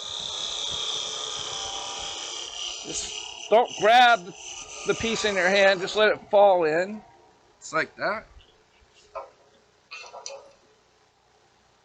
As you can see, it does leave some marks on the bottom. So I'm going to grab my little jig here and I'm going to show you how I clean that up.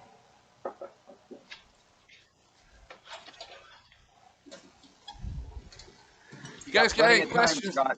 You got plenty of All time. right. Don't feel rushed. It's when I get to the finials, it's going to take a little bit of time. So you're fine. You're doing good. All right. So I'm going to switch over to this. You guys might be able to see these better. These are the little jigs I make that go in the chuck. And because I always make the top hole the same size, these can be the same size. And then this part here is tapered. And you can just slip it on like that and it tightens down. Just like that when it's in the chuck. That one's a little loose, so I'm going to try this other jig. You can make them in all different kinds of sizes. And okay, I think the other one's going to work better for this one. Grab my chuck key. And we just set that in there. You can match up the jaws. You can see the jaw lines if you're using the same jaws every time. And you just want to give it a quick turn on, make sure it's running a bit truer than that. So you just give it another twist there. It rests on the bottom of the jaws. Oh, that's even worse.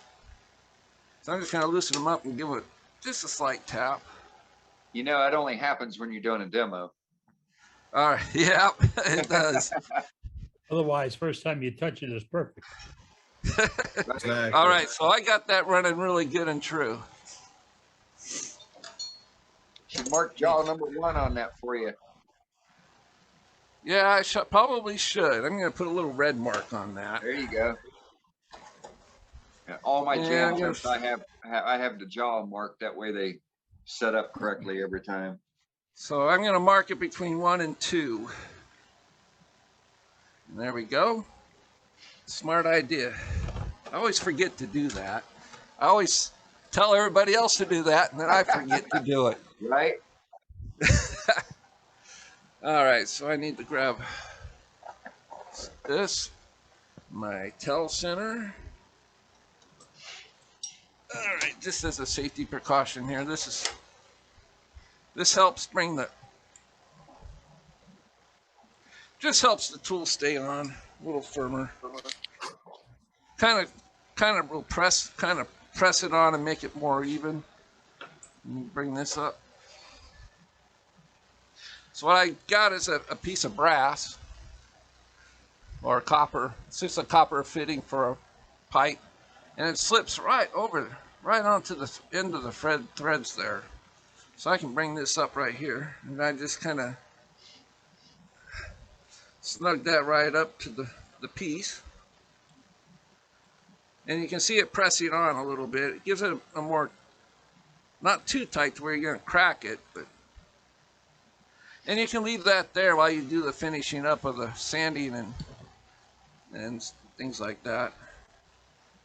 I just wanted to show you that jig. So I'm going to back this off, and I'm just going to clean this little area up just the slightest.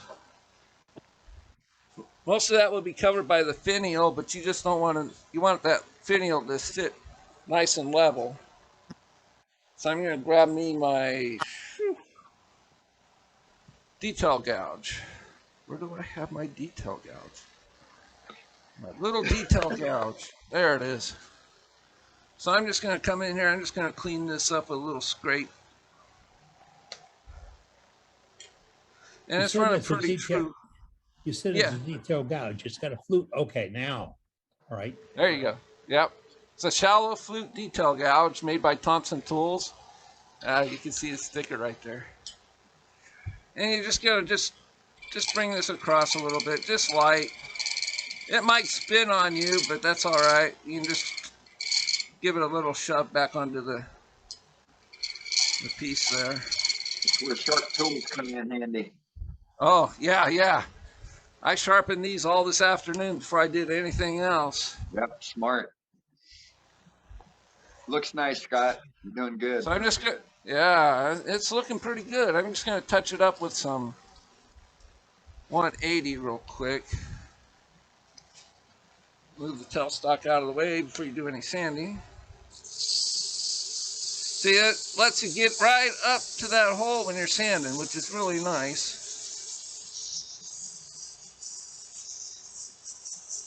It looks like that jig holds really well. It does. That piece of copper, when you put it on your tailstock and move it up, it kind of presses the piece onto the wood. Yeah, it's smart. I'm going to do that. And having that little nubbin right there, the same size as that drill that you use to create that hole, really helps a lot. So what was I? I was going to grab one more lighter piece of sandpaper here. Then I'm just going to spray it real quick with sanding sealer so you guys can have a look at how the grain looks on this burl. It's really pretty. And it dries really quick too, so. All right, so I'm gonna grab my tailstock out of the way, grab my little paint board so you guys can see I use it a lot. Turn it around, there we go. This is just depth lacquer, sanding sealer in a can.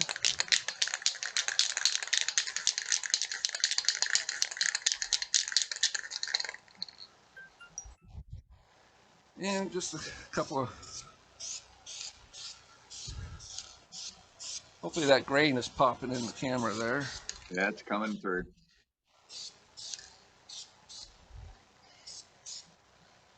And that should be enough for sanding sealer anyway. And once that's dry, I usually take like one of these Scotch-Brite white pads, not the green. I'm not sure where I put it. It must have fell on the floor somewhere. Just to knock the fuzz off? Yep, just knocks the fuzz off, and then you can put your final finish on it. I'm not going to go into that today because everybody has their own liking of lacquer versus shellac versus polyurethane. Does it want to be shiny? Does it not? See, it's already pretty much dry already, so you guys can see it's got really pretty grain. And thankfully, I have a whole bunch. In fact, here, I'll show you there's a big burl I'm going to cut up one of these days. I get those out of Oregon and Washington. I have relatives that live up there, so it's nice to have people that are. Yeah, it's a good hookup. All right. You can pull that. We have a question in from Tim Hatch in Texas. What do you do to protect your chuck from getting fouled from the sanding sealer, etc.? I'm pretty much spraying away from it. I've never really had trouble with it. I mean, I've cleaned this, I don't know how many times with just like a green Scotch-Brite, maybe some mineral spirits on it. Cleans it right up. I haven't had a real problem with that. So I'm gonna come back with this one because I wanted to paint this one. I already got the paint mixed up. And it'll only take a second here. I should just left that board up there. I'm using milk paint. And just a foam brush. I'm going to use blue. on the globe here.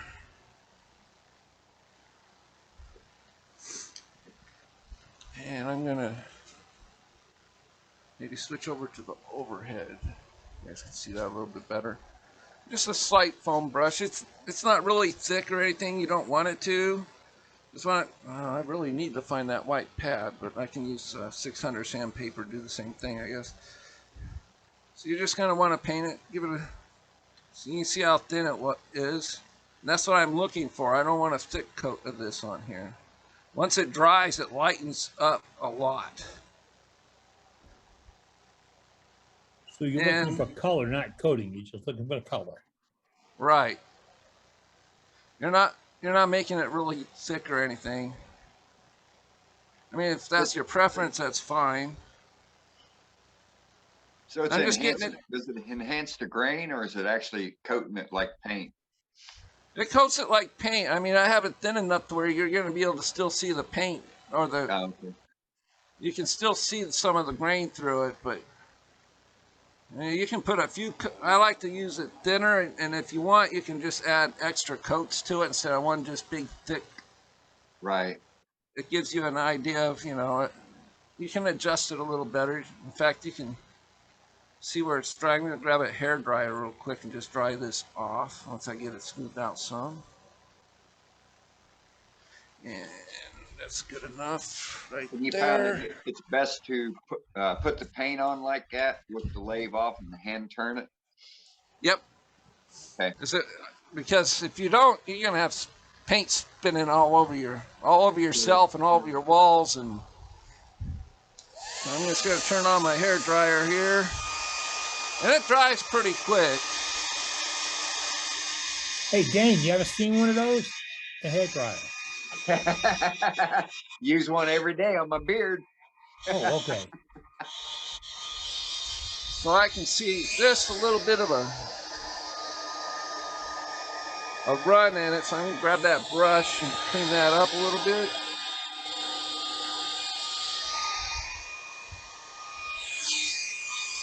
And you can see let's see on the front here. You can see how light that blue is starting to turn once it dries.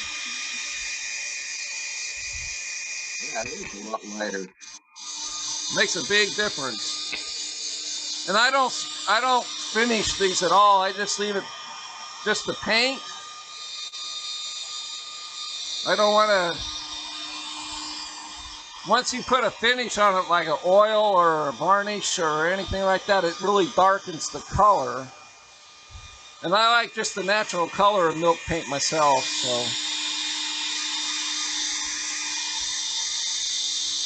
Yeah, that was kind of a thick drop right there, so I'm trying to get that dry.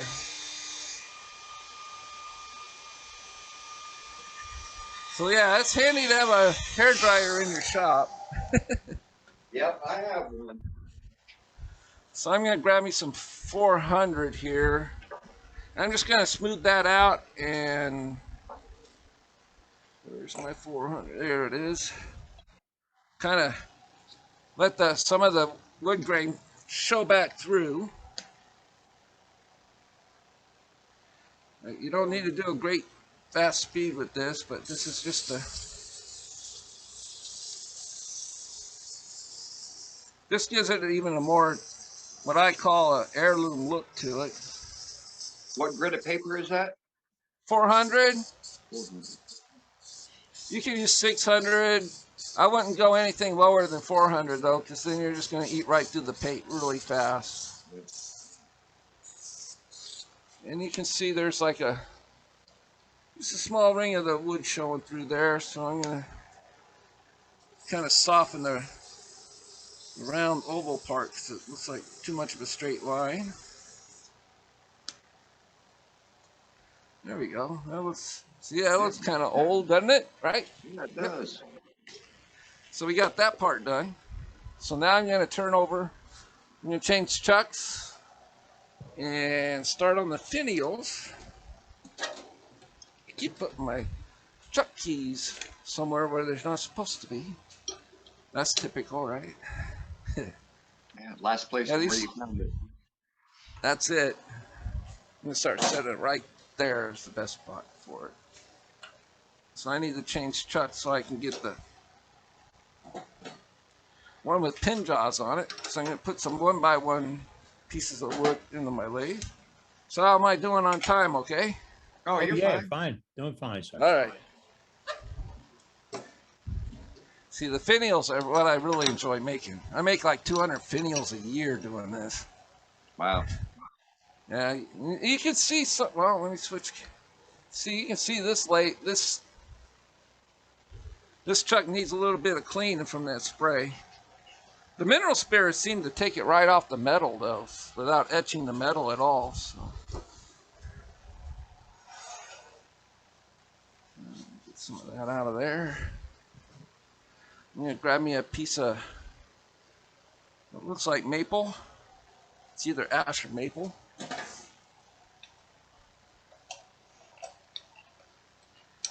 I need to. And I don't use any tailstock support when I'm making my finials or anything. I know a lot of people do, but I make them so thin that if any type of pressure from the tailstock. Alright, so I need to adjust that just a little bit before I tighten it down. That looks good. And then give it a good crank down. Scott, is that resting against the chuck bottom? No, I pull it out just a little bit. Okay. That way, if it's off center and it's kind of wobbly, it gives me a little room to adjust it. Right. Okay. If it's sitting on the bottom of the chuck jaws, it would be stuck in that position. I wouldn't be able to adjust it like I just did. Yep. Very good. So we good. got that really good and level.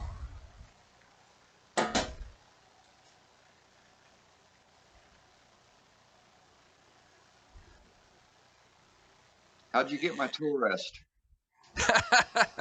It's everybody's tool rest, right? Nowadays. I know, right? Exactly. So I'm gonna. On my fish.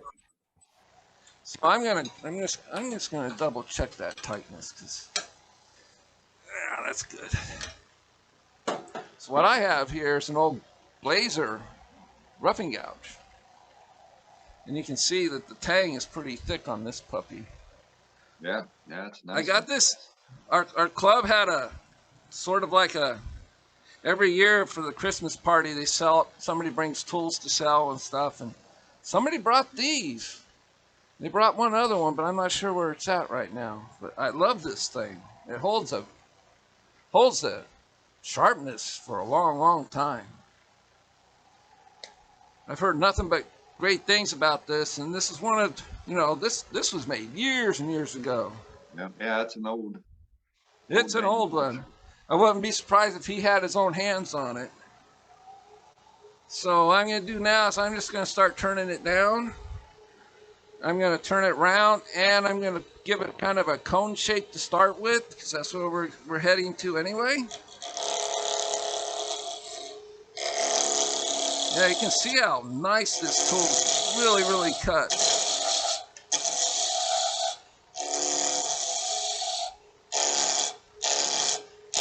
And I'm just getting rid of those sharp edges there. I don't want my knuckles to touch them. And I'm just going to cut in and do a pilling cut right here down to where it's round.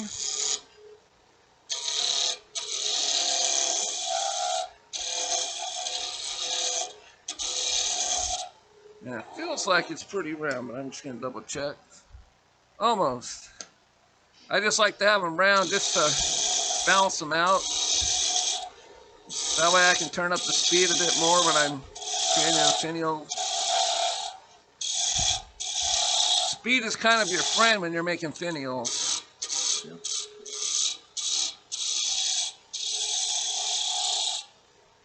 All right, so that should be good and round. Yep. So I'm just going to angle my tool rest just a little bit. I'm just going to touch up my tool rest just a hair. So I'm going to kind of cut in on an angle there. It might be too much. Yeah, that's about right. Nope. Yep, there we go. So now I'm just going to turn up the speed a bit. I'm at like 2,500.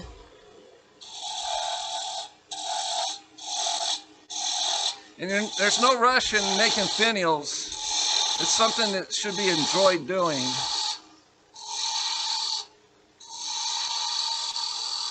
So you can see I'm just kind of slowing down towards the end because the wood is actually spinning a little slower.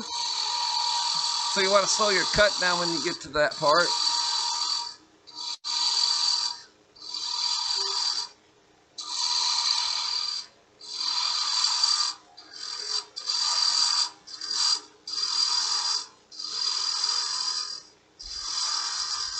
And I'm just going to bring it right up to a point here.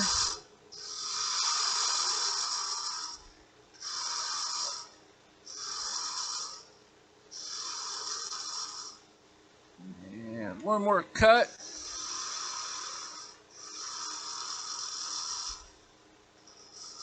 Look at those fine shavings, folks. Yeah. So first thing I'm going to do is I'm going to grab my small detail gouge. I'm going to come in here and just make it. I'm going to bring my tool rest in just a little bit. It's hanging over a little too far. And raise the tool rest. The closer you get to the tool rest, the more you have to adjust it up, I find. So you want this pretty much on center once you get this turned in there. But I'm just going to do a straight up and down into a twisting of the handle here. Just like that. And it gives you a nice little detail there. And so I'm going to come back with a smaller bowl gouge or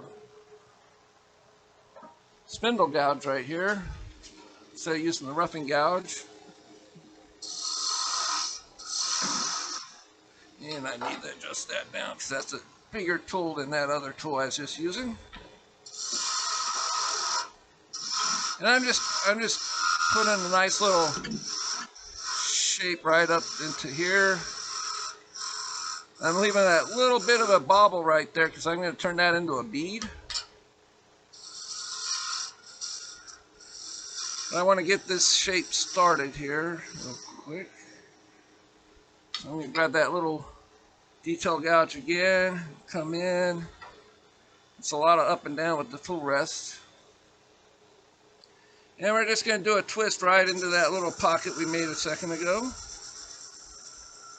Just really gentle cuts here. Start right here.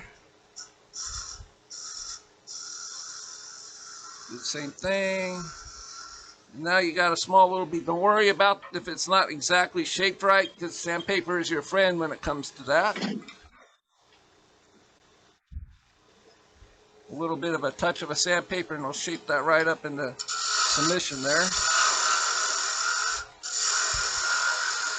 So now we're just going to shape a taper here.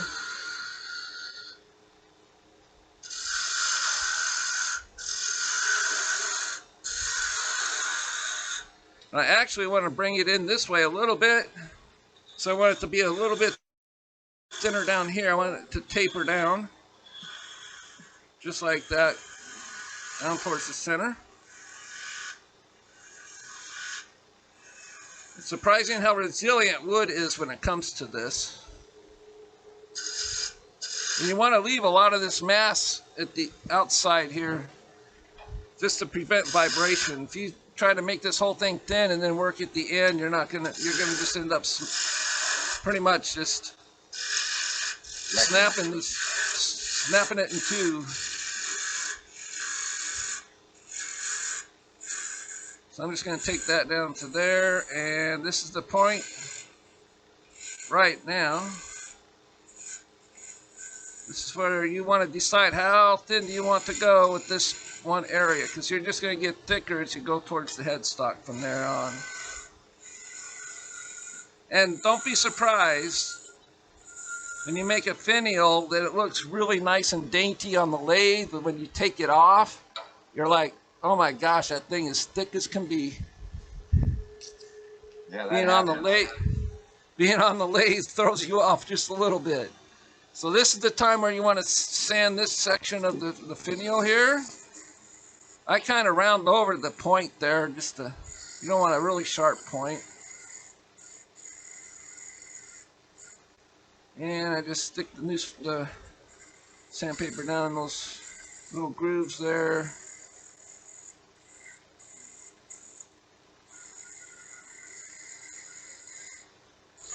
And I'm just going to sand this one part leading down into that spot because I still got a little more work to do coming into it. When you're at this point, always turn off your tailstock when moving the tool rest, because if you knock that corner into it, it's bye-bye. So back to the spindle gouge again.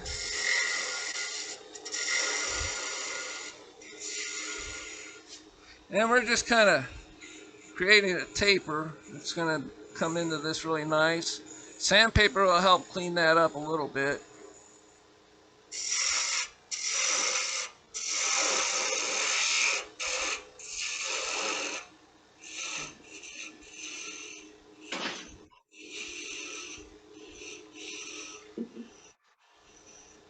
And I'm just cleaning it up.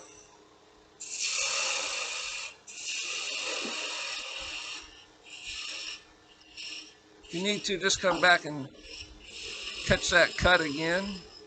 And what you can tell, I'm just kind of slowly coming out of that cut. Creating a nice taper right here.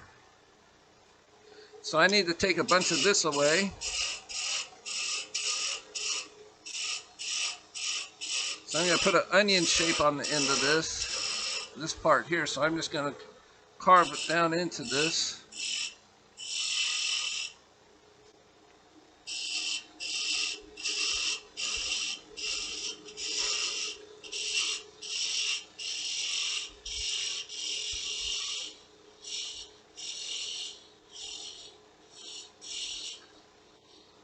Still a little too thick for my liking, so I'm just going to take that down a little bit more.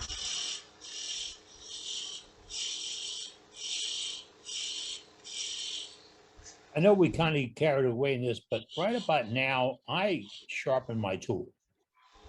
I've got like 3 different spindle gouges, Okay. all sharpened and ready to go.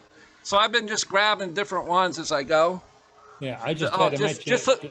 Yeah. Just to let everybody know that, yeah, this would be a good time if you only have one spindle gouge or only a couple and you've used them both to go in and time to sharpen. Great tip, Eddie.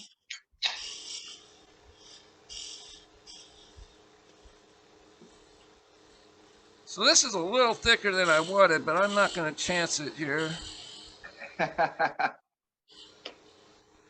All right, so I am going to grab that other spindle gouge here. Actually, I'm going to grab me a smaller. This is a detail gouge. You can tell by how far back I've got this. And it's a double bevel, just to keep that bottom part of the grind out of the way. So I'm just going to come in here and I'm going to make a straight cut, and then I'm just going to twist the tool. It's like that, and it's kind of making an onion shape. Sure is.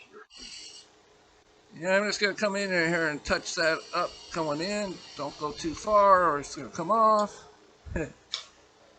Now I'm just going to lightly, I'm going to move my tailstock out of the way. Just put my fingers underneath there while I'm sanding. Just give it a little extra support. Kind of round over that bottom part of the onion shape there.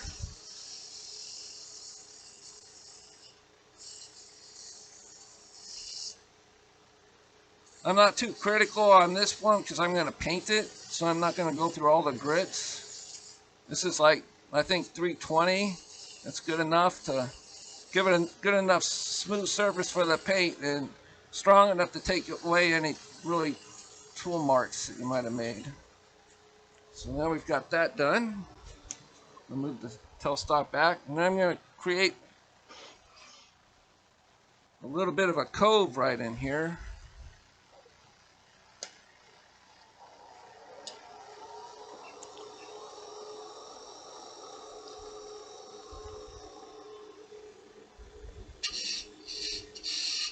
gonna grab my other spindle gouge here. Which one did I have already sharpened up? There we go. Freshly sharpened one. And this one has a more blunt end on it for making coves than my detail gouges do. So I need to move my tailstock in just a little more here. So get a little further away from me. And make sure the cutting angle is right. I'm going to raise it up just a little Call bit. it banjo. Oh, I know. I always call it the wrong darn things. I get in the habit of always calling my tool rest the tailstock, and That's okay with wood turners. We can change the name out of anything at any time. It's okay. Right? That's it. So I'm just making a nice little cove right in here. So you can see I'm working back and forth because you want to work your way downhill into this. And having a more rounded spindle gouge helps with creating the shape.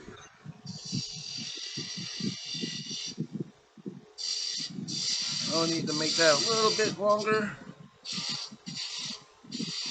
Ooh, I hear some muffling. Is that me or somebody else? I think somebody's got the mic open and may not realize it.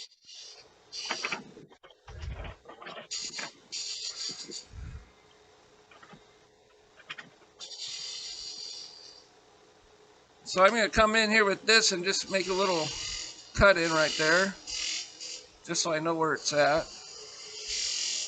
And I'm going to grab my smaller detail gouge and clean that up because you want a nice crisp edge right here.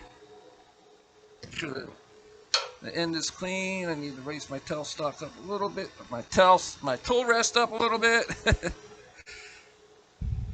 is a smaller tool. This will give it a nice cut right into there.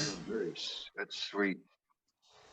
And I'm going to do the same thing with this one. It's a little bit of it's a little rounded, so I'm just going to bring that in right here.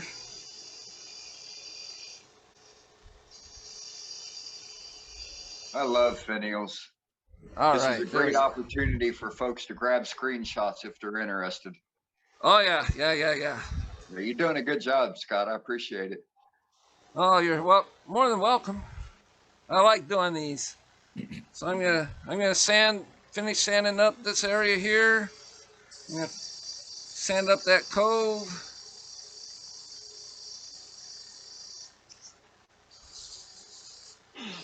Underneath right there. And then we're gonna create the base of the finial that will sit onto the bottom of the globe here. I'm gonna grab me a semi-small detail gouge again. Where that boat comes to.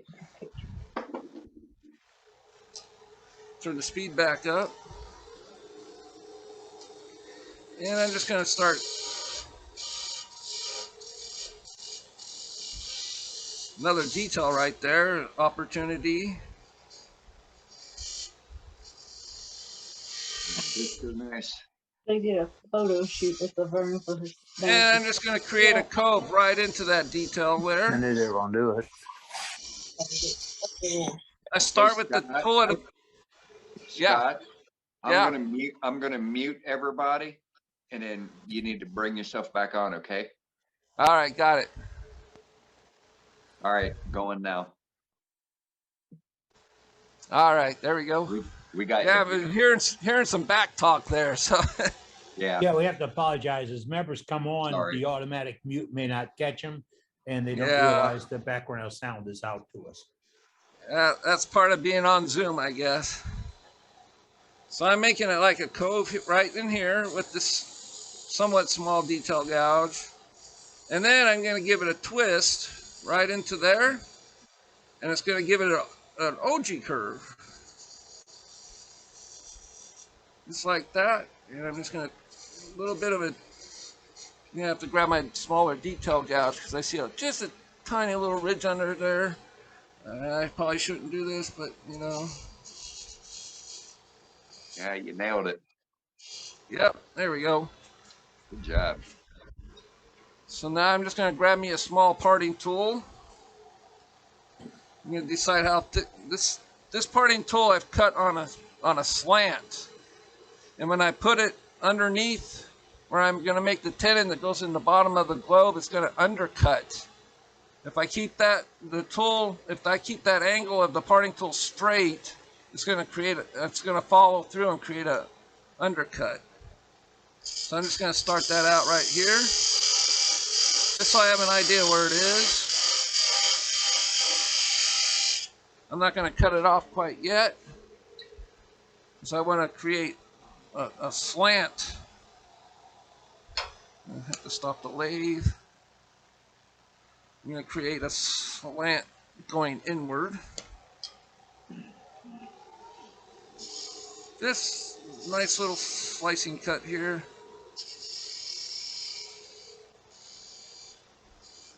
And I'm just going to touch it with sandpaper really quick. You can just round over your sandpaper and get it in these little nooks. Stay away from the sharp points or you're going to round them over. So we got that done, so I'm going to paint that white real quick. How are we doing on time, guys? Oh, we're doing fine, sir. You're good. All right. Glad to hear it. Yeah, you're golden. This is pretty much the same process, except I need a clean brush. Some white. I made this a little thicker. It's not going to be so runny. Just like coats, though, you don't want to fill in all those little details, so you just want to be careful when you're getting close to there. You don't want all those little cut-in areas getting full of milk paint. You can come back with a little paintbrush, which I will do, and just clean all that out of there before it dries. That was way too much there, so I need to spread that around. The more you push on the brush, the more paint that comes out. So you gotta be careful of that. Make sure the rim has got paint all the way around. Yeah, make sure the cove has got paint all the way around. Sure, there's paint all the way down into those little grooves that you created so painstakingly. Add a little more paint to the end there. Seemed like it didn't get enough. No. So have you figured out whether it was ash or maple? No, I think it's maple the way it was cutting though.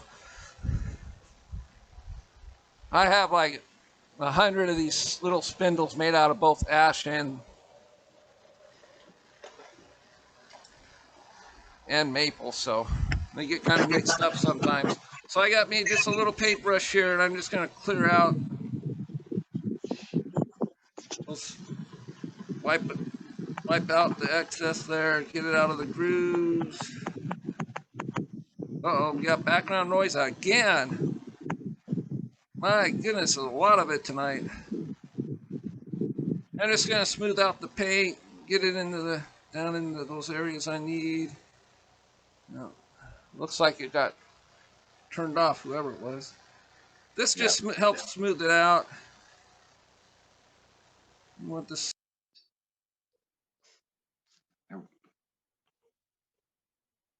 Scott, you're muted.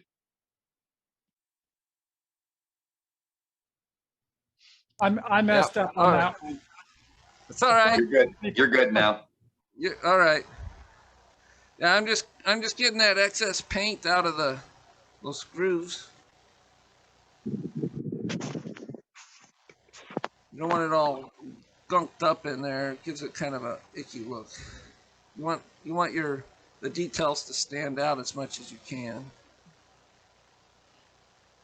That's why I keep going back and wiping off the excess paint that I'm pulling out of there. Milk paint's water soluble with a little bit of that and going dishwashing liquid, you clean up everything, right?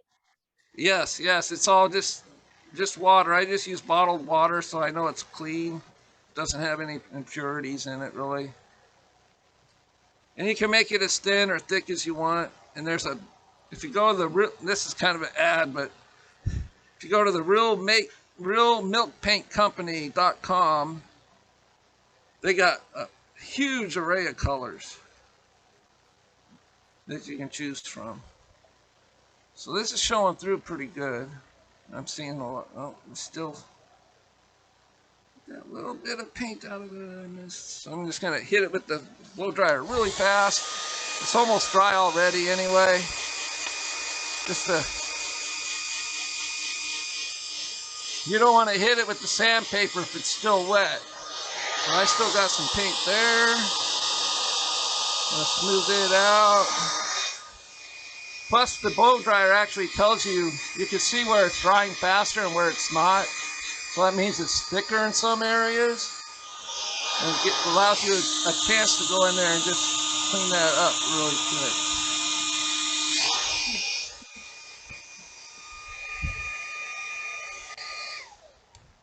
And I'm going to do the same thing, grab that 400. Where did it go? Yep. And then just kind of turn it down the lathe a bit. Just kind of just gently go over it. I like to kind of let the wood show through on the high spots. Makes it look like it's a little bit more worn. It's been sitting in a box, in Grandma's box in the attic for a while, and it's been used and enjoyed over the years. What grit of paper is that? 400 again? Yep, 400 again. So I'm just going to touch these little high spots with it. You can see the paint coming off there. Same here. I'm just going to touch, let it do its thing there. Touch it right here on the end there.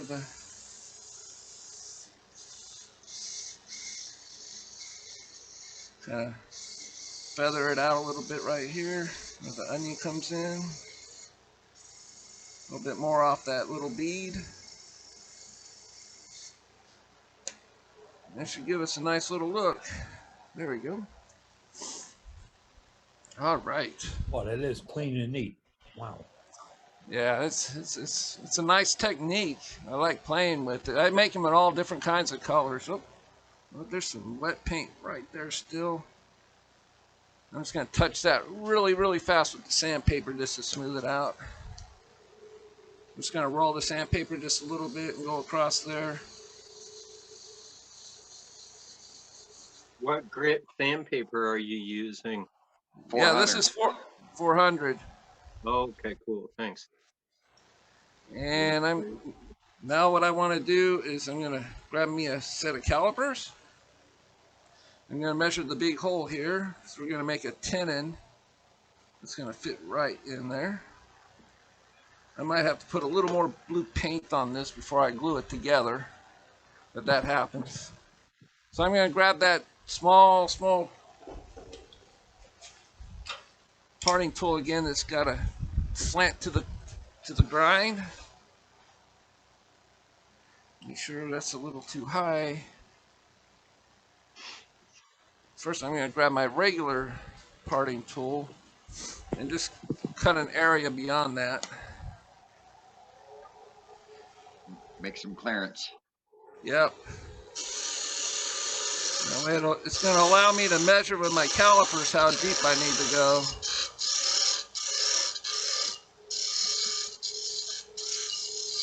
So I can measure out here and then work my way into the bottom of the... And I just had those calipers in my hand. Jeez, there they are, blending in, blending in. See, I probably got that just about right there. So I'm just going to work my way up to that.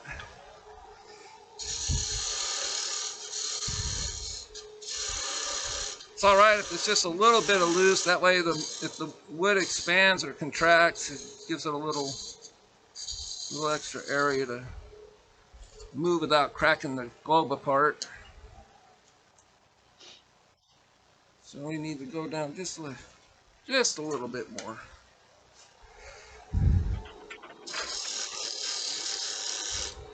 See, I make like cuts back there in case I go too small. I can make it a little larger. All right, we're just right on the money there.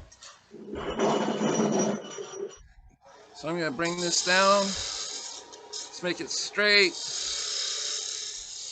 And then what I'm gonna do is with that small parting tool is cut on a slant. I'm gonna come in here and finish making an undercut to that size of the tenon. Just smooth it out right there. And we can part this off, it's done.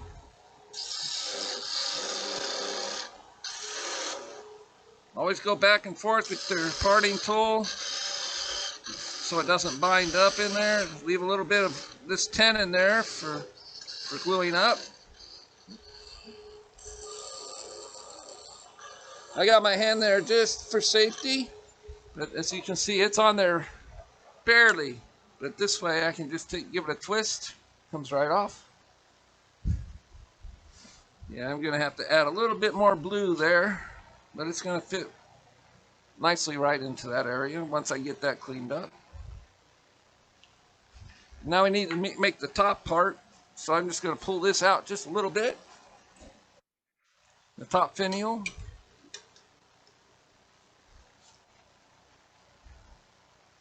I don't make really tall finials for the top. You can if you want. I kind of tend to make them a little like flat. It gives it more of it's not a long shape and then big and then small again. It's more, gives it a nice shape down into the finial when you do it this way. So I'm going to make this round. I need to round this over. Grab my little glazer roughing gouge again.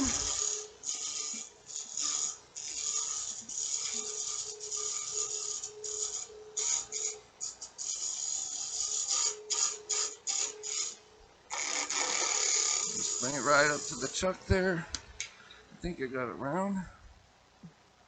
Just a hair. Don't want to leave any flat spots on your finials. Important safety note, folks. He has stopped the lathe to check to see if he had flat spots. Do not grab that lumber while the lathe is spinning. No, your fingers and everything else will go right down in there, and you're just going to get a world of hurt. Permanent splinter. That's going to be under that. Oh boy. Yep. So I'm just going to clean up the top here.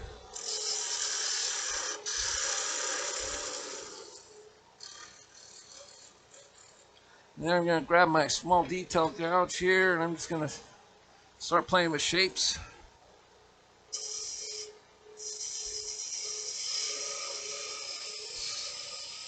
I'm just going to stop right there for now. That's pretty good.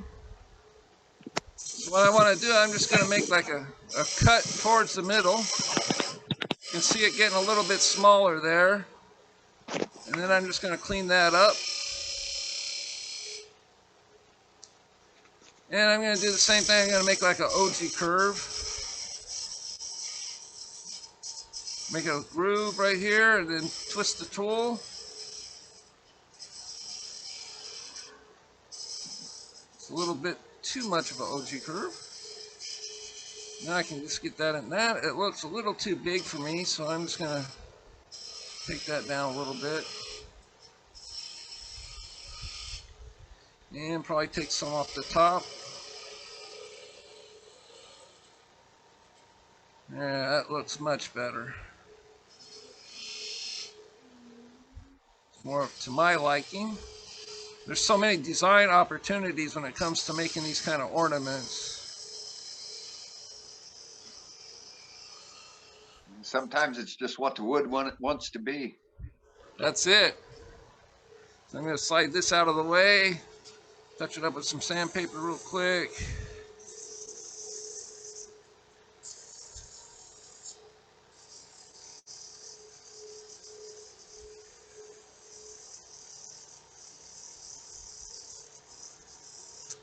And I'm going to bring this back on an angle and put a little divot in there. So I'm going to use a pin vise and create a very small hole for an eye hook.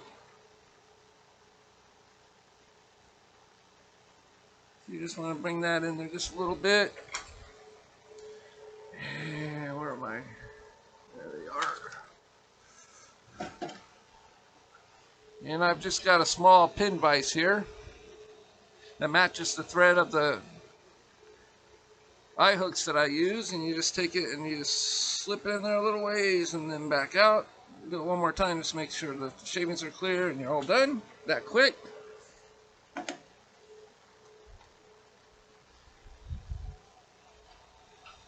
And always turn off the lathe when you're this close, like I said before.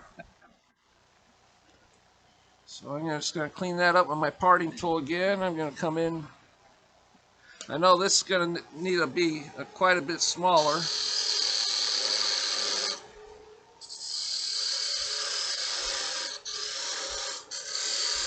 But I'm going to paint it before I finish cutting this. So with the white paint just to make it match, I'm going to make a cut inward.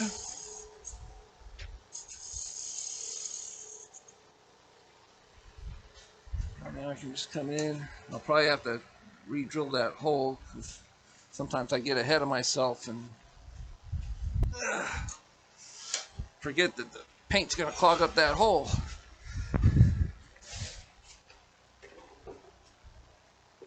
We're just going to give this a nice little coat of paint, white paint. Scott's putting a coat of paint on his folks. Let me give a little update. In a few minutes, we're going to announce our recognized members of the month. That'll be coming in a few minutes. And we'll also do some more gallery work for you. And if you want to have something on gallery for the last part of the program, what we'd like you to do is place it in chat right now. And our gallery master will see it and call on you. Let's go back to this. Yeah, we're just about done here. It's one thing I always forget how much time I have left when I'm making these things. As far as the demos. We're doing all right. Yeah, you're doing good. You're fine. As I always say, Hollis Club. Well, our regular wood turning club had a meeting like a few weeks ago, and they had me do the demo. I was doing one of my deep texture platters. And I'm like, man, it doesn't feel like it's going right. Everything seems like it's going real slow. And then when I got done, I go, oh man, you got done early. I was like, what? No way. Didn't feel like it. I'll tell you. So I'm gonna hit this with the blow dryer.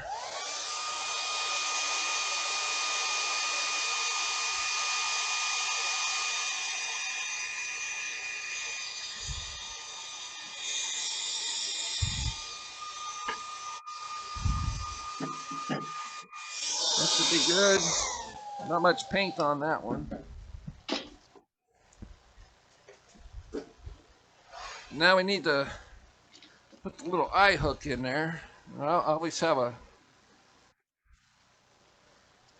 being blue, I'm probably gonna grab me a silver one here.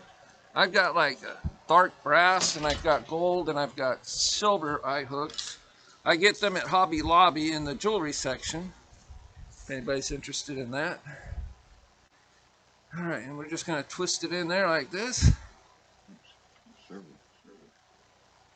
And there we go. That hole is just enough for those threads to catch. If you're not unsure about that, you can always dab a little CA glue on the end, but I've never found the need to that. So now I need to get my calipers again. The little blue. Man, everything is getting tossed around in here. Just to make sure, I'm just going to double check on the size of this hole, but it should be the same size as that drill bit. But you need to make a little bit of a tenon on the end of the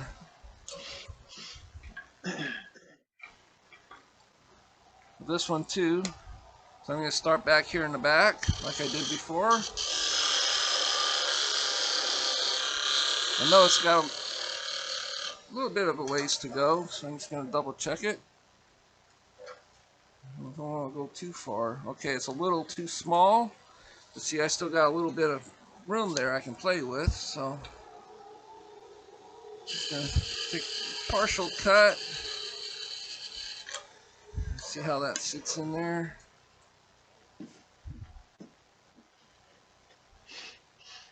Okay, just I can clean that up with the small. It's just a tad too big, but I can clean that up when I use the small parting tool. And I cut the. And the same thing, I'm going to create a undercut here.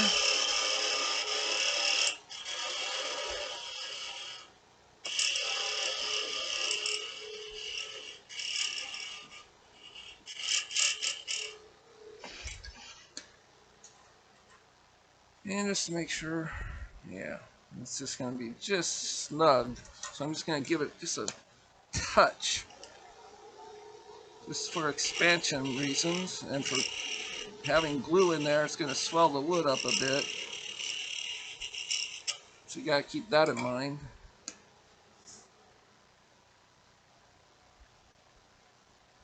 And there we go.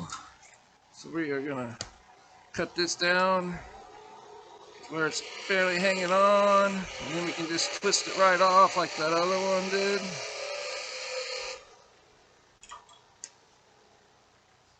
Whoop.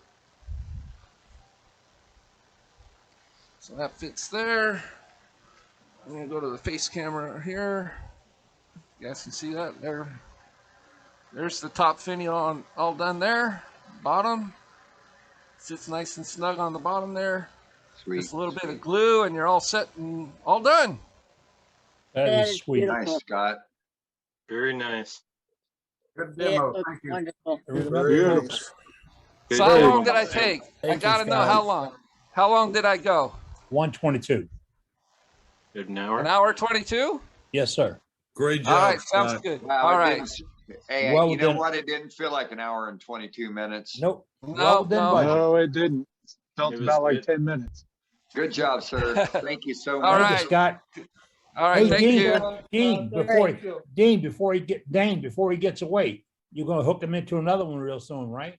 Oh yeah, absolutely. Me and Scott's going to be talking. All right, all right. As I'm long as we going got to that. I'm going to rope Scott into the rotation with Caden and me. All right. Well, you As know, long as, Dan, I'll send you a whole list. I'll send you a whole list of projects that I do for demonstrations. Okay, yeah, that'd be great. And I'd and really you guys have an idea of what I do. You did So- an excellent job. I really appreciate it. very nice. Well, I'm sir. glad Very you guys nice. enjoyed it. I'm glad you Yes. did. So group members, Thank are you. there any questions? Yeah, before I turn off my mic, any questions? Nope. You did great. I guess All right, that's thank you Grandpa's so much. Workshop based on the sign you have behind you. Grandpa's Workshop, that's it, right? Hey, I've got a question. I'm wondering about the steel and the gouge, or the roughing gouge. You said it's very old, but it holds an edge good. So, You know what? I don't know what Glazer did to his tools. He did treat them in some point with something. It's not regular M2 high-speed steel. It's more like an M42, like they're coming back out with now. So like this one here, this is a M42 spindle gouge, and I think this is the kind of metal that Glazer used, something similar. Well, I have a couple of his SKUs, Glacier SKUs, and one of them is marked V10V on it. So I'm not sure what the real old one is. I have a super old one. This is one of the original ones that he actually. Oh yeah. One of the prototypes, and it's probably the same thing. So. Oh yeah, I wouldn't be surprised. It's a really nice tool. And when I get down to the nub, I'm going to be really sorry. That's going to be a long time before I get to that point, but the only time I use it, the only time I use it is when I'm making ornaments, doing the roughing down of the spindles, or the finials. So it's going to last me a while, I think. All right. Again, He was- sir, thank you so much. It was a great demonstration. We very much appreciate it. You're quite folks, welcome. Scott came in out of our group. He's a member, just like you're a member, and this is a free demonstration we do each week for our program. And we like to get a couple of small ones or one large one, but we like to bring you some returning every single week. That's what we're out to do. Hey, we talked about gallery a few moments ago, but before I do the gallery, I have to tell you the project we started last week involved recognizing members that made a change in your wood turning. So let me see if I can get this to work right. And this is who we had nominated this month. Trace, y'all know Trace, he was just there a moment ago. Matt Harper, myself, and Kay Bolger. Now, these were the names that were submitted to us. It's not a competition. This is recognition. So these are the folks that last month members felt made a significant change in their wood turning. And that's why we'll do this program. We need to recognize those who came forward, who provided something. It's not just demonstrators, it's not just primary or our team leaders. This is everyone in the club that makes a difference in your wood turning. And that's where we wanted to go. All right, we're going to go back to galleries 26 after the hour. We got about 34 minutes to knock them out. We get to you. Let's do the gallery and show us what you have. We'll start with right now. We're going to go to Dane. And Dane, you got it. Where we're going? Well, Dane, can I mention something real quick? Yeah, go ahead, Scott. I know some of you noticed probably I was wearing a glove. And that's because I'm really sensitive to the wood. If I wasn't, I wouldn't be wearing one, but it's just out of my own protection. I've had rashes and everything, any kind of wood rubbing on my hand off those tools, it just eats me up. So just wanted to mention that. If you can work safe with it, it's a good idea. Yeah, I cut the fingers off and everything, so there's nothing really close to the spinning piece. All right. Thank you for mentioning that, sir. Safety is our first concern. Yes. I'm going to throw it back to Dane again. What you got, Dane? Well, all right. Well, we're going to go back to, we're going to go to Brent. Hey, Brent. Brent, Hear we're me with you. We got you. Okay, did a little live edge work this week. I did this, this. Oh, wow. Candle holder thing. Let me get better light on it here. Oh, that's beautiful. Do a little bit of curving. Let's see. I show up a little better. Oh. That's better. Wow. So that was a outstanding. Wow. Wow. That's cool. nice. Very That nice. is That's outstanding. beautiful.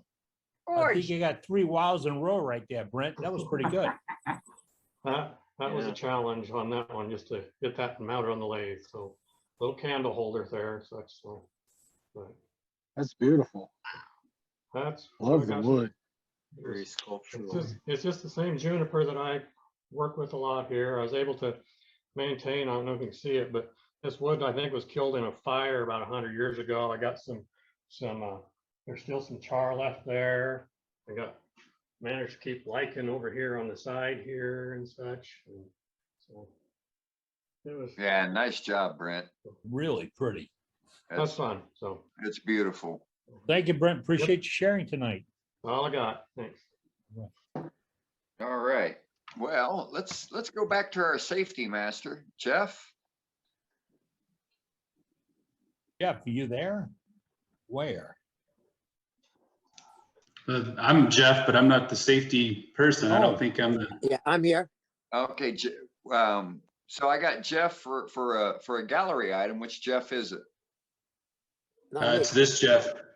Okay. Go ahead and keep talking. I'll bring you up. Yeah, I'm Jeff here. Yep, there you go. Got you. Can you hear me? Yes, sir. Yep. Welcome. All right. Hi. How are you? I'm good, thanks. Thanks, good to be here. So I turned this piece over the last few weeks. This is a cremation urn. A friend of mine lost a sibling and he asked me to make an urn for him. And this is cherry and has a black mesquite band I had to make it out of 2 pieces of wood. But, and then I have the lid, I used a brass shower flange, and I did a little bit of machine work to cut down the flange so that it would fit a little bit nicer in the urn. Very nice. Top is cherry, and then I have a little bit of an accent to pick up the black mesquite in the main body. And then that's what the end looks like. Looks nice. Very nice. What's your finish, Jeff? Nice. It's about 10.5 inches or so tall and about 8.5 in diameter at the largest spot. And what kind of finish do you have on, sir? This is a lacquer finish, semi-gloss. Looks nice. Very nice.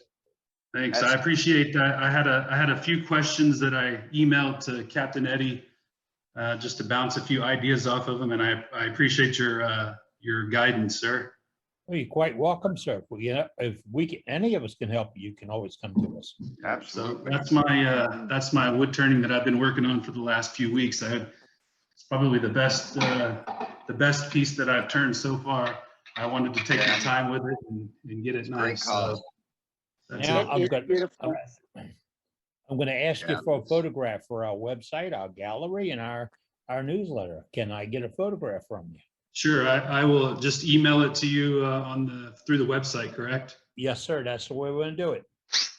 Great, thank you. The week in which we've shown that is for all turners. The week during which we see that come in between Tuesday midnight and the next Tuesday midnight, we'll collect all those and show them to you for turning of the week. And then you'll get the vote like we did tonight to decide which turning of the week you really like, you really, really, really like. So with that, we're going to go back to gallery. Dane, who you have? Well, we're going to go back to our old friend, Dean. Hey, Dean. Hey, guys. How's it going? Hey, Dean. Good. All right. So I've been turning some ornaments and doing YouTube videos of them. Mostly simple ornament stuff that people can, is that a little bright there, Dane? Just a little bit. Maybe if you angle it slightly. Let's see if that helps it. That helped a lot. Good yeah. deal. All right. So this is one of the little simple snowmen. And then, Dean, if you do something, you can send the Billy Dillett laser engraving thing. had some light bulbs that we did. Oh, yeah. Look at those. Like They that look accent colors. Very nice shape. And then we're coming up on doing a little more ornate ornaments. And so I've done a few little icicles that are ornaments themselves. And these are a little bit heftier, not quite as thin as some of them I normally turn.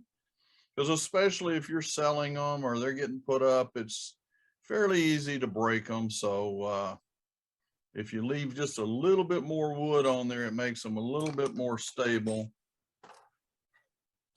And then of course, I have to do a few that are just more like what I normally do. And that's a matchstick just to give you a size comparison. Boy, that's a big matchstick. It is, isn't it? Need to chuck that thing up. Hey, Dean, what size eye hooks do you use? Okay, for the eye hooks, I go down and I get the pins that they use for making jewelry. Uh-huh. And pick some up today. I cut those off. And I used to use the screw eyes, but they always just seemed a little bit large for me, even the little ones. And I found with this that I can take and cut them off to length, put just a little bit of, most of the time I use CA glue, a medium CA. And I just cut them off to the length, and then I'll take my cutters and just kind of crimp them along there, stick them in there with a little CA on them, and I've never had a problem with them. They look good. Really look good. Thank you, Dean. Really appreciate you showing. Thanks, guys. Appreciate it. Dean does some fantastic YouTube videos on his YouTube channel. And he puts one up at least once a week, I believe. Don't want to commit him to them, but there are a lot of educational parts of it. It's not like, look what I can do, you can't do it. It's look what we can do. And I like that. Let's go back to gallery now. I still want to know what the sandpaper he was using in that video was. Okay, so let me just answer that to everybody because, and I love it, but it's a 3M product. It's got a rubbery backing on it, and they quit making that stuff a couple of years ago. And when they discontinued it, I bought every piece I could buy off the Home Depot shelf. All right. So you have stock for the next couple of years. I have enough to last me the next couple of years, but unfortunately, you can't get it anymore. Jason, he'll sell it to you for a premium. No, wait. I knew he was I just gone saw there. how flexible that stuff was, and man, for doing little stuff like that, it'd be great. Oh, it's great for the smalls. Good. Thank you, Dean. Appreciate you sharing with us tonight. Thank you, buddy. All right. Who's up All right, next? let's- We got a few Let's minutes go to to go. Jacksonville. We got to go to Florida. Hey, Jim. Florida. Hey, man. Okay, I'm there. It's a little Osage orange coin holder, bowl. Got poly finish on it, spray on poly satin. Show us that inside because Brenda's going to try to see an animal in there. Is that a dinosaur, Brenda? No, it's a rhino. Eyeball. All I see is an eyeball. See, Brenda's in a little bit of a shock. She saw Scott's hands with those little wounds on them. That's a one-eyed dog. Good job, man. That's a nice bowl. Really Very pretty nice. good. Love Thank Osage you, Jim. orange. Nice. Yeah, one of my favorite woods too. Yeah. Thank you, Jim. Appreciate Thanks, you sharing Jim. with us tonight. Gallery's open, folks. If you got something to show, put it in chat, then Dane will call on you and we'll continue with the gallery here. Dane, who we have? Well, we got our first sergeant. Hey, Doug. There he is. Look Hey, at Doug. that guy. Doug, you Dressed would like a believe this. man. A little Dressed like while a ago. man today. Hey, Doug, First, we I gotta share- were watching a demo done by Scott, and you wouldn't believe what he was using. It was a hair dryer. Yeah, right. A hair dryer. Yeah. What's that? I could use a hair dryer on days. Look Maybe how not. long he's getting here. He's letting his hair grow out. He must be getting in the army. What do you have, sir? Looking good. All right. So what do we got? Somebody on Facebook somewhere, and now I can't remember the name. I got to go look it up. Posted some T-shirts they were selling and said that the proceeds were going to go to Kim Tippin's GoFundMe. So I ordered one, and it came in, and there it is. Whatever that It's says. Watai. Watai. And there's the bed. Yeah. So- Beautiful. He Okay, sends in now- some beautiful art of his work. He's on our YouTube. I mean, our promos on our website, on our newsletter. Joaquin. He It's does Joaquin. beautiful work. Came in and It's fit. Joaquin. I look kind of buff in it. I don't look too fat if I suck in the gut, so I like it. Hey, so we talk about a lot of different things in this club outside of wood turning, and then one of the things I kind of want to bring up is, are people truly influenced by the things they see? I'm going to argue yes, and how I tie that back to what is, I don't know if you guys have heard of him. There's this guy Dean. He's got a wood turning channel. Oh, he was just on a couple of minutes ago. Yeah, So him. influenced me. So he talks about his little Christmas ornaments he makes. Bada boom, bada bing. I took his idea and I made it out of colored pencils. The So they, king of I dollar love it, mart. man. That's great. he I he's an influencer. Look out for Dean Grimes. He's an influencer. Yeah. Okay, now somebody just a minute ago asked Dean what his eye hooks were. This is one area where I do things a little different and I'm trying to influence Dean. So I called him the other day and we talked about it for a little bit. But as you can see, my Christmas ornament twists 360 degrees. How do I do that? I do that by instead of putting an eye hook in there, I go to the tackle box and pull out one of my swivels that you use when you're fishing with spinners. And I just see it glue one of those into the top and then use your standard Christmas hook, slide it right in, and there you go. That's a great idea. Good idea. I love it. This one, my sister happened to, because I did it on Facebook Live. If you guys are friends with me and you didn't see it, you can look on my wall and see when I made this specific one. So I was talking about different finishes and my sister said, hey, why don't you put glitter on there and then it would sparkle? Hey, that's a great idea. So I don't know if you guys can see the sparkle in the light or not. Oh yeah, it looks good bling, yes.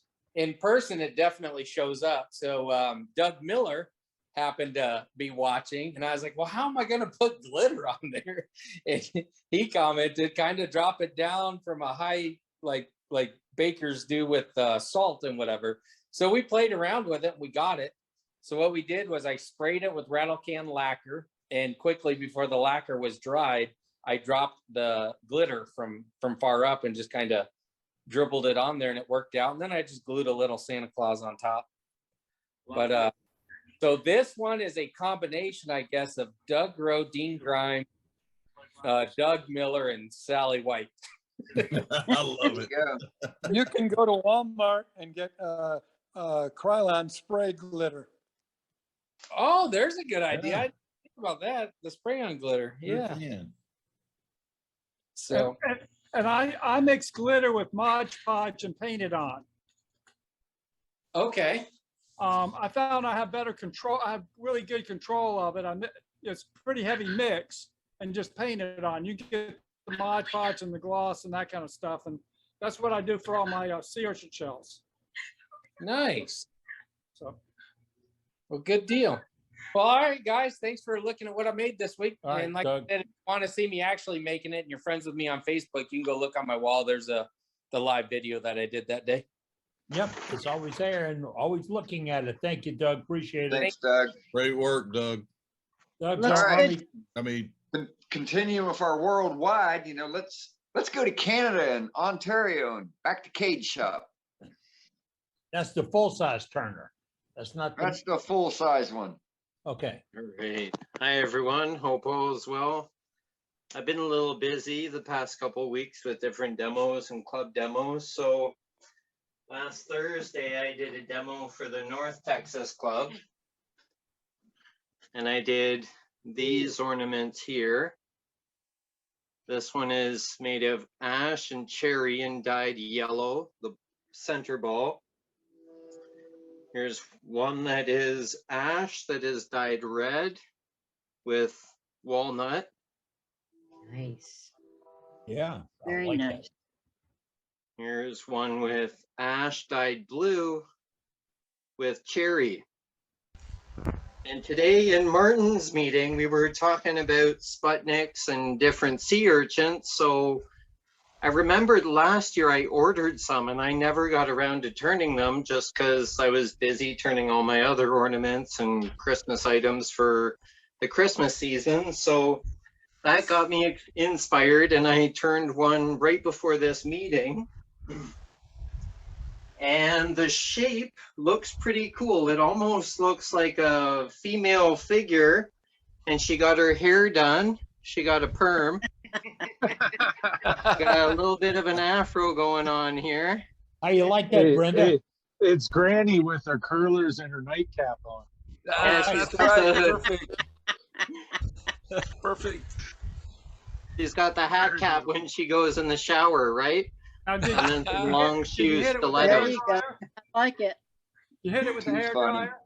Too funny. I hit it with the hair dryer, so that was quite fun. Put some eyeballs on her now. Monday, I was doing a demo for the Toronto Club here locally in Canada, so they had me out to do birdmouth hollow forms. So my practice run in the morning was this one. Ooh. Out of ash, and I don't want to touch the outside because I've been turning all day and I don't want the stark white to be all muddy on me. but you Very have a nice. really nice distinction Wow. between heartwood and sapwood. Wow. That's pretty. It's I really beautiful. like that. It's great. Are you Cade. gonna Very dye nice. that, Cade? No, I'm gonna keep this jet white or Oh, okay. stark white. It's That beautiful. would take some pretty dye. Yeah, it would. I know I have more of it that I might dye or play with dyes, but that one I just like the color contrast between the heart and the sapwood. And when I put oil on it, the sapwood's really going to be distinct between the two. So I can show that yeah. again next week. The other Like to practice piece, sorry? We'd like to see that, but I appreciate the remark you made about touching the outside right now, because your skin oils will counteract the oils that you want to place on there. So, and that's something to think, folks. If you start handling these pieces before you put the finish on, you impact the finish. You do. Yep. Yep. Hey, are I you gonna did do? put one coat of diluted oil, so diluted tongue oil with mineral spirits, so it seeped in. So it has one coat of that, but it's not sealed yet, so it will take my dirty fingerprints because I've been turning walnut today. So another one I did right after this one, these were my two practice pieces I did in the morning, and then my demo was at 7 at night. So this one is out of honey locust, and we can see here the inside. Almost see through it. Whoa, Whoa. Whoa. nice catch. Do you know you Fast just on the made fingers. you just made 70 adults flinch. I know, I jumped too, my heart dropped. I was like, oh no. But a good catch. Phone over trying to Everybody just puckered at the same time. And then this is the one I turned in the demo. This is out of black cherry. This one was cut down in the winter, so the bark stayed on. Yep. That's The other beautiful, two are Cade. from the winter or from the summer. So the bark was the first thing to come off, and it came off before I started turning it. Very. So that's the That's piece of nice. cherry for that one. And then I've just been practicing for an upcoming demo. I'm doing teardrop boxes. I've seen those on maybe Facebook. They're beautiful. Yeah. Yeah, I saw Carl Jacobson doing one a week or so back. He probably learned from Cade. Yeah, right. You might have. Very nice. So I It's did that okay. one out of ash, and it became a really good grain match because it Yeah. looks like it's almost bleeding down the What piece. Hey, Cade, what size is your parting tool for that? 1/16 of an inch. Yeah. Okay. Yeah. And then I Yeah, did a it's got- smaller it's got squat great- one out of walnut. Yeah, it's got great. It has great grain match. It's really good. Same with that one. Yep. Beautiful. Yeah, it's sweet. So that's it from me. I've been Thank busy you. turning and practicing and playing in my shop. There's the grain match. Wow. Very nice. Actually, Heard- it's off slightly. There, now it's fixed. Ah, You That's can't even really- see it, wow, Cade. look at it. All the purple is lined up now. That's awesome, Cade. Yeah. That's As beautiful. always. Hey, Dean, you got to stop mimicking me with my comments. So All that's right. it for me. Thank you, Cade. Appreciate you showing us tonight. Hey, Cade you'll does probably some do great, another demo. yeah, he does some great IRDs, and when he has one planned, then he will put it in our chat. Go there. They are worth the travel. No, it's in Canada, but it's worth the trip. Yeah. And I was just kidding a minute ago about Carl Jacobson learning how to do it from you. We all know Carl can't learn anything. So, you know. I'm gonna let him know you said that. He did give credit to his friend that just passed away, and I'm for Yeah, the life of me, Braxton. I can't remember his name, but this guy Braxton. is famous for making teardrop boxes, and that's what Carl did. He did it in memorial for him. So it was It was a pretty good demo that he did. He does good demo. He's a good man. He really is. Yeah. All right. Well, hey, we got Mike Kneeball up next. He's got something to show us. Let's go Mike? through, guys. We only got 10 minutes left. Let's Hello, rock and roll. There. Hello. Go ahead. Can you hear me? Oh, yep. Yeah. Okay, I wasn't sure if I was up. Anyway, There you are. I got you. There we go. and I know my lighting sucks. Let me see. There it is. Well, pull it back Hold it, closer. hold it towards There we go. you. Back up, back up, back up, back Well, up. it's Back the up. camera's reversed, so I'm learning how to move it. Back There to you your go. shoulder. There we go. Oh, Friend that's of your mine- dragon scale, isn't it? Yeah, the lighting's terrible. There we go. Anyway, this was my first attempt. A friend of mine wanted a pen, and he said he wanted a Godzilla pen, and I didn't know what to do, but I've been wanting to do dragon scales. So this was my first freehand attempt. But I have another one. Oddly enough, it's sold. I'd like to do a screen share. Is there a problem with that? Oh, I no, just sir. have- We popped you up there on the screen share. Okay, I hold just on, have to hold make on. sure I turn it off so nobody else can. So I'm gonna pop up a picture here. All right. You should be able to do it now. Wait a minute. Screen share. And then there. Can you see that? Oh, But not up yet. Do your screen share.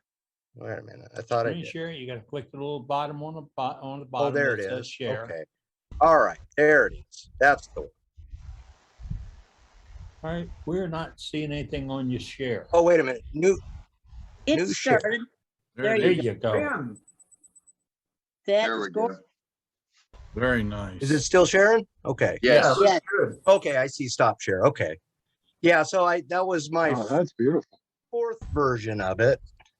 And it actually is textured. I haven't seen a design like that, except on pens, but I really wanted to get dragon scale textures. And I believe it was Matt Harbro that encouraged me to get out the wood burning kit that I had ordered. So when Doug Rowe was asking, has it helped? I have been turning pretty much since about a year now. It was on election day. So I had taken classes for 6 months and put it down 20 years ago. And I just picked it up about a year ago. So I still consider myself a beginner. And you stopped sharing the screen? Yes, sir. Okay, great. So anyway, this club has really helped me out a lot. It really has. It's given me the courage and the confidence. I mean, I can't follow half the advice, but because you just don't have time. There's so much information, but you can follow the paths you want to. And like I said, I've been wanting to do that pen for quite a while, and I just don't have the courage to break out my hand carving mallets and stuff like that. So the wood burning turned out really good. So You did. Really nice. Great Yeah. work. so Thanks I for- really wanted to do a bang up job. It was a $20 kit for that pen. So All right. But, it was worth it, right? I think so. Yeah. All right. Thank you. Dane, we have anybody else up in gallery? No, sir.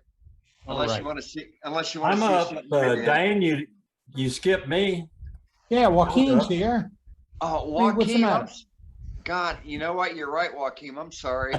Joaquin, thank you for giving up your time to me. I appreciate that. I even have you down. I'm so sorry, Joaquin. Buddy. That's I'm okay. sorry. But I've been admiring Kate's birdmouth bows and finally got around to making one myself. And it's crepe myrtle. And it Oh, was that's green and it worked pretty good, which That's really awesome. added to it, But I finally got around to doing one. It's pretty proud of it. Oh, the great Myrtle. That was bold. That's pretty. What's your finish, Very Joaquin? nice. It's Nice lacquer. birds. Lacquer? Yeah. How many coats? 20?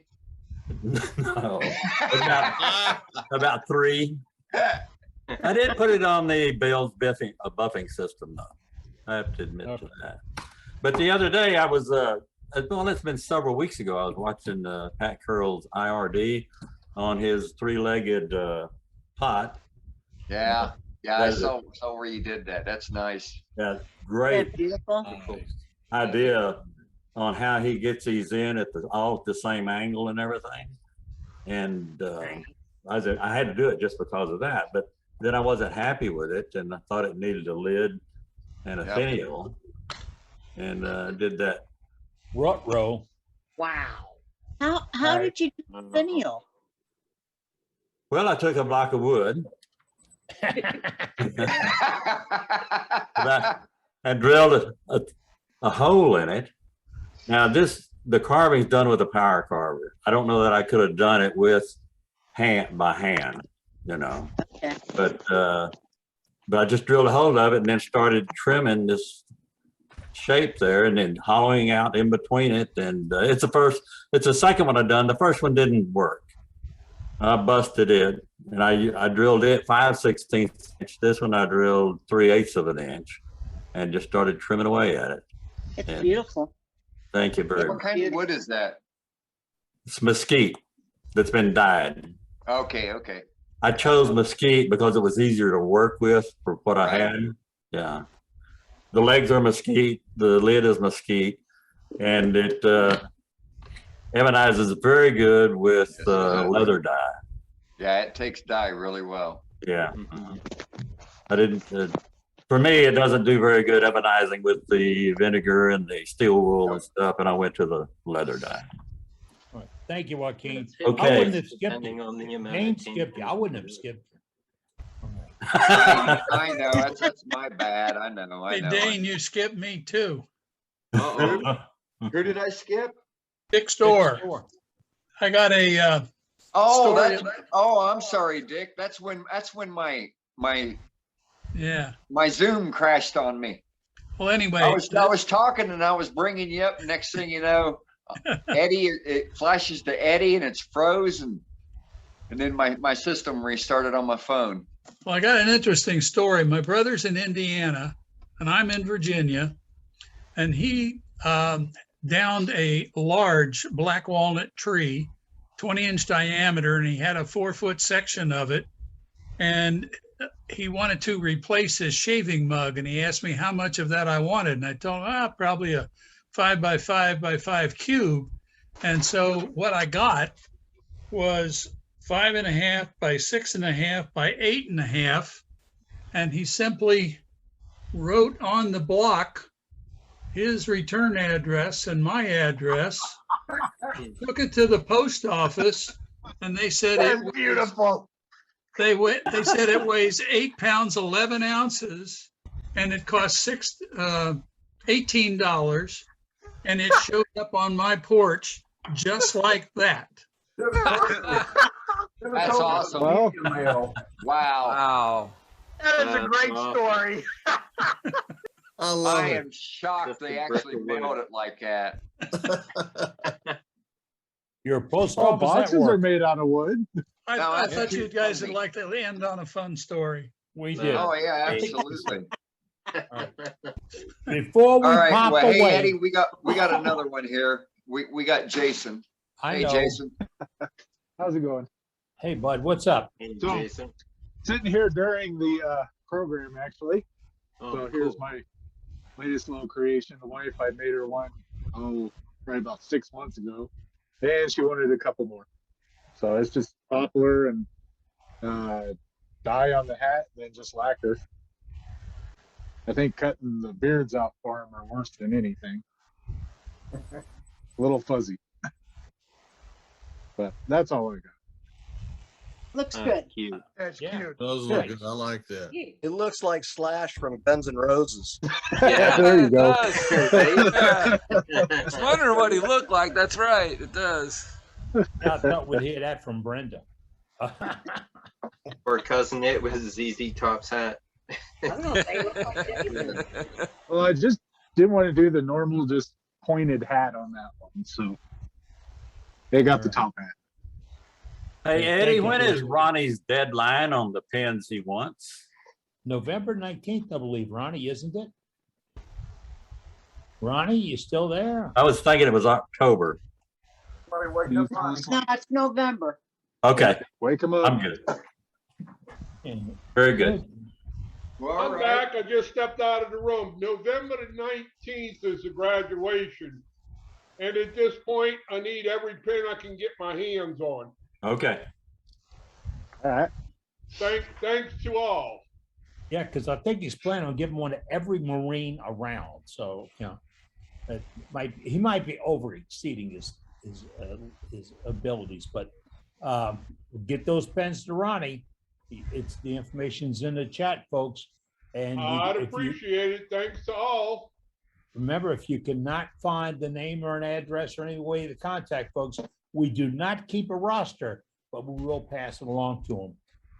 Somehow we'll get to them, get them to you. And I see Doug Miller says you'll have a new video of turning the cars on YouTube tomorrow. So see, this is what you get it here. We get it right here. All right. Eddie? And yes, sir. Gary Bodenhouse, I think, sat in a little bit later tonight, and I wanted to make sure that he heard me. I thanked him earlier, but I don't think he was there. So thank you, Gary, for those pins. And you said something about it if I need more, and I'm telling you, I need more. There's a bag that you should get in 2 days. Good, good, sounds good. They beautiful pins, Gary. Thank you. How's Very that for nice service, work. Ronnie? You ask, you get. All There you right. go. Yeah, folks, we're collecting those pens. Ronnie is collecting them for the Marine Corps to take to his grandson's graduation from boot camp in November. He's looking to collect a couple of hundred, I think 420 we're at now. And he wants to bring enough for all the troops to get a pen. We also have Doug will collect them for the Army. We have a gentleman down in Florida collecting them for the Navy. We have Dane and Jared collecting them for the Air Force. And we still Davis look Motham Air Force Base. from DM, yeah. For those of you that know, DM is Davis Motham. A big spot in the desert where they park airplanes. That's all it is. Yeah, right. That's Jim The most Selby. deployed troops in the nation. Yeah, and that's Jim Selby that handles the Navy in Florida for us. I'm sorry, Jim, brain doesn't work right some days. Retired Okay. Navy chief. Retired Navy. All righty. Folks, I want to thank you for participating tonight and joining in with us. We Well, hey, had a Eddie. good time. Yes, sir. Let's not cut it off just yet. So I'm going to show something. Oh, all right, we'll go back to you now. Since we're closing out, I'll do my normal thing, wait till the end. All right, reminding folks, save the chat if you're interested. All right, so I'm What's on spotlight. our chat tonight? So I made this a couple of weeks ago. There's just a little offshoot crotch limb, little emerging bowl, I guess. I don't know what they call them, but I never made one before. I like it. I like the lines. That's Yeah. very nice. So my wife said, you need to dye the top rim black and make sure you keep that white rim highlight there with the natural grain. And then the sides I had pyroed, so I took my torch and burned the crap out of it, and then I sanded it back. So it's about 1 3/8 tall, 4.5 inches at its longest point, and 4 1/4 inches at the widest here on the wing. So you're looking at 1/16 of an inch wall thickness and all the way around. And so I was thinking, based on y'all's input right now, I've got another little offshoot, and I was thinking about doing a demo. Oh, it's applewood also. Oh, we probably don't have time for that tonight, but we're gonna put Oh you no! on the Oh book. no! Not for tonight, but maybe next week or the week after, if anybody's interested in seeing how one of these are made from a crotch piece. Yeah. Oh, yeah. Well, you're gonna have to talk Yeah. to the scheduling department on that. Yeah, Yeah, yeah. sure. Anyway, we're That not, would but be we're not cool. letting you off the hook. I felt the nibble, But folks. I it's- felt the nibble. But again, it's only, if you guys are interested, I can do that. Oh, yeah. If not, then, I'll start pounding and sequestering some other folks, but I do need additional people to step up for demos to relieve some of us that are putting on demos. Yes, we do. And want input from every member. So if you turn it, you can do it. If you can give us tips, hints, ideas or whatever. I got 9 notes that I made today of things we need to cover or should cover, or expansions on what was covered. So that's it. But pencil it in. You're there, Dane. We got you. Yeah. So I'll pencil it in. I've got a lot of stuff going on right now here at my house, but I think next week I can do it. We might have to do a 2-part demo because this will only be the second time I've done one like this. So, but it'll be interesting. It's fun. It's not difficult. And we'll go from there, starting next week. So, all right, I'll put myself down for a demo. All right, thank you, Dane. Sounds good. Boy, nice. We set the hook. That was good. All right, remind you again, if you haven't caught on to us, the chat is where all this information went from demonstrations by Scott, Cade, Doug Miller, and other things. All how to get a hold of Jared. All that information is in our chat. Go to the chat, lower right-hand corner, 3 little buttons. Press it.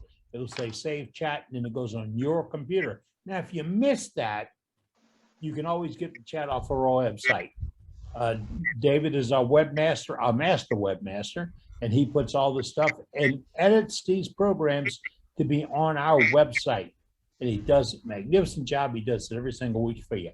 Folks, you have given me a fantastic birthday present. The gathering of all you folks to sit around and talk about wood turning this evening. I want to thank you from the bottom of my heart. This has been a great wood turning day. I will see you next week. Goodbye, John Boy. Happy birthday, Captain. Happy birthday, Captain. Happy birthday. Happy birthday To you. Happy birthday Hey, John Boy.